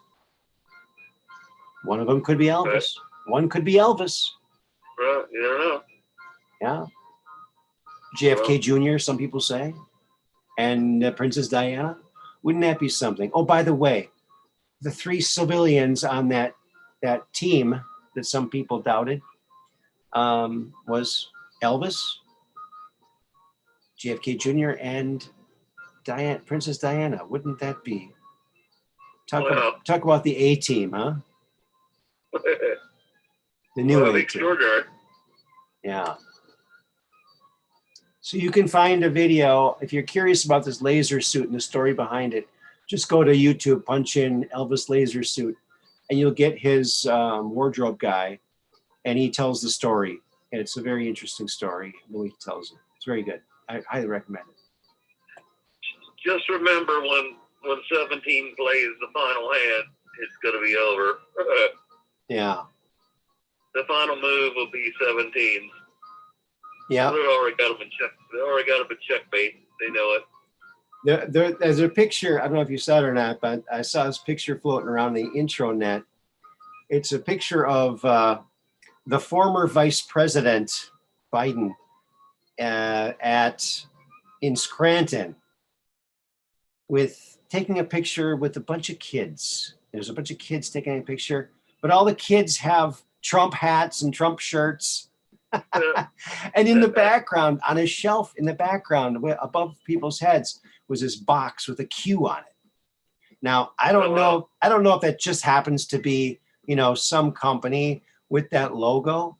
I think that's probably what it is, but it's just kind of very funny and apropos that it happens to be there in this very funny picture of ice cream slurping Biden smiling because he's around all these kids, but he's not mentally acute enough to realize, hey, these are all Trump supporters. Oh God, I got the hiccups. I gave myself the hiccups. It's so funny. It's so funny. I mean, if it wasn't so tragic, it would be very funny. But good night, Kelly. I'm sorry that you couldn't get on. Hopefully next time we can get you on here. And also, I think, for the people who can't get on, I might just put my number out there, my telephone number. And so you can call in and be on, kind of like the way that Max here is calling in. Right. So maybe I'll hear from a lot of other people. So why don't you, Kelly George, why don't you email me and I'll give you my phone number, okay, for next time. I think we're going to wrap it up now. But yeah, I wish I would have thought of that earlier. But I guess we could maybe do a joint call. I've never done that before, but it might be a way to do that. I think you've done that before, didn't you? I don't remember. If I did, was it Waters? What's his name? Jake Waters. Jake Waters? Or, I don't know. Maybe he was on Zoom. I can't remember. Yeah. Oh, yeah. I think it was Zoom. Yeah. Okay. Yeah, I think it was Zoom. Well, Max, thank you for calling in. I really appreciate you calling, and thank you also for Becky Becky called in earlier. So we had 2 callers today and almost 3 with Kelly, but she had some problems with Zoom. Technical difficulties. So sorry about that. Oh, you wanted to compare something with Max? Oh, what did you want to compare with Max, Kelly? Maybe we'll get that in quickly if you can type it. We'll see what she says.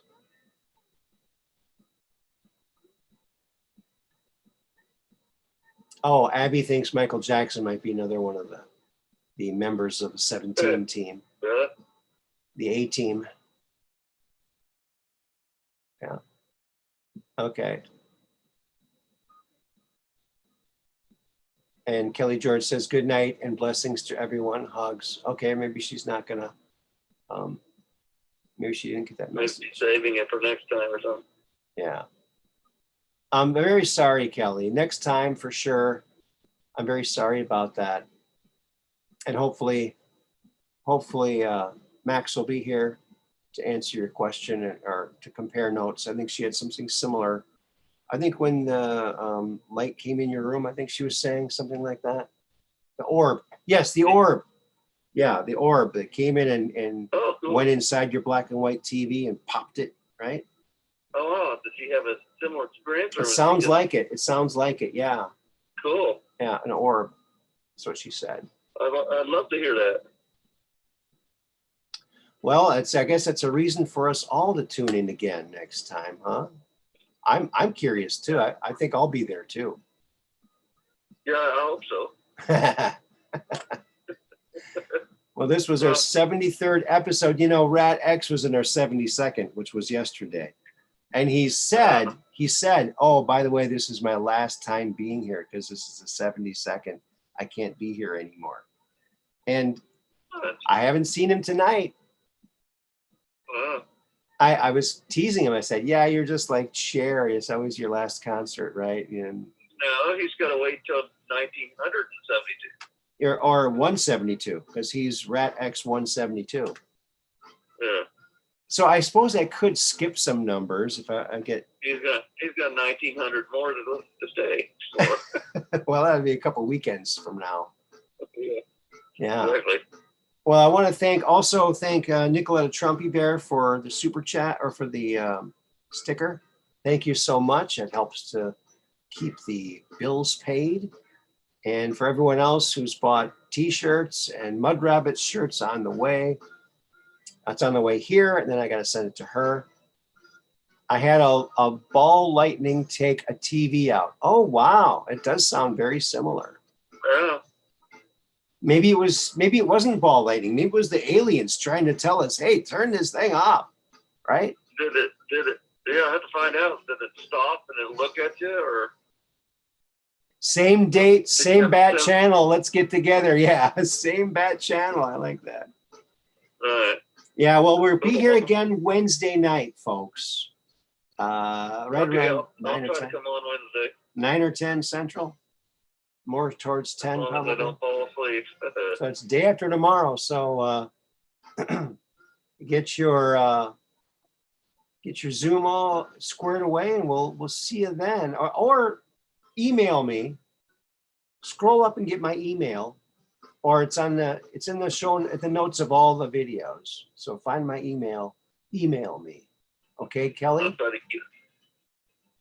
try to eat earlier so I don't get food coming. All right. All right, folks. I think this is a good place to drop it. Oh my gosh, it's 1:20 here. I want to thank everyone who came by, who shared and liked and subscribed. Thank you so much. Thank you to all the chatters and the super chat from Nicoletta Trumpy Bear. Thank you everybody for the likes. And holy smokes. Yeah.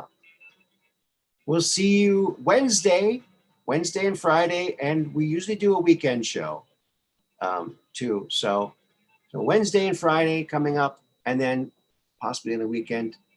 And by Wednesday, I should know more about when Corey Good's coming on.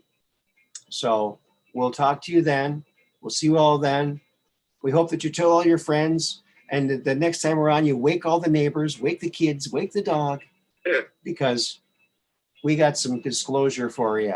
It's because it's happening through us. We are the people we've been waiting for. All right? Thank you very much. Keep looking up. Keep your phone at hand and ready to film. And peace in. Thank you very much.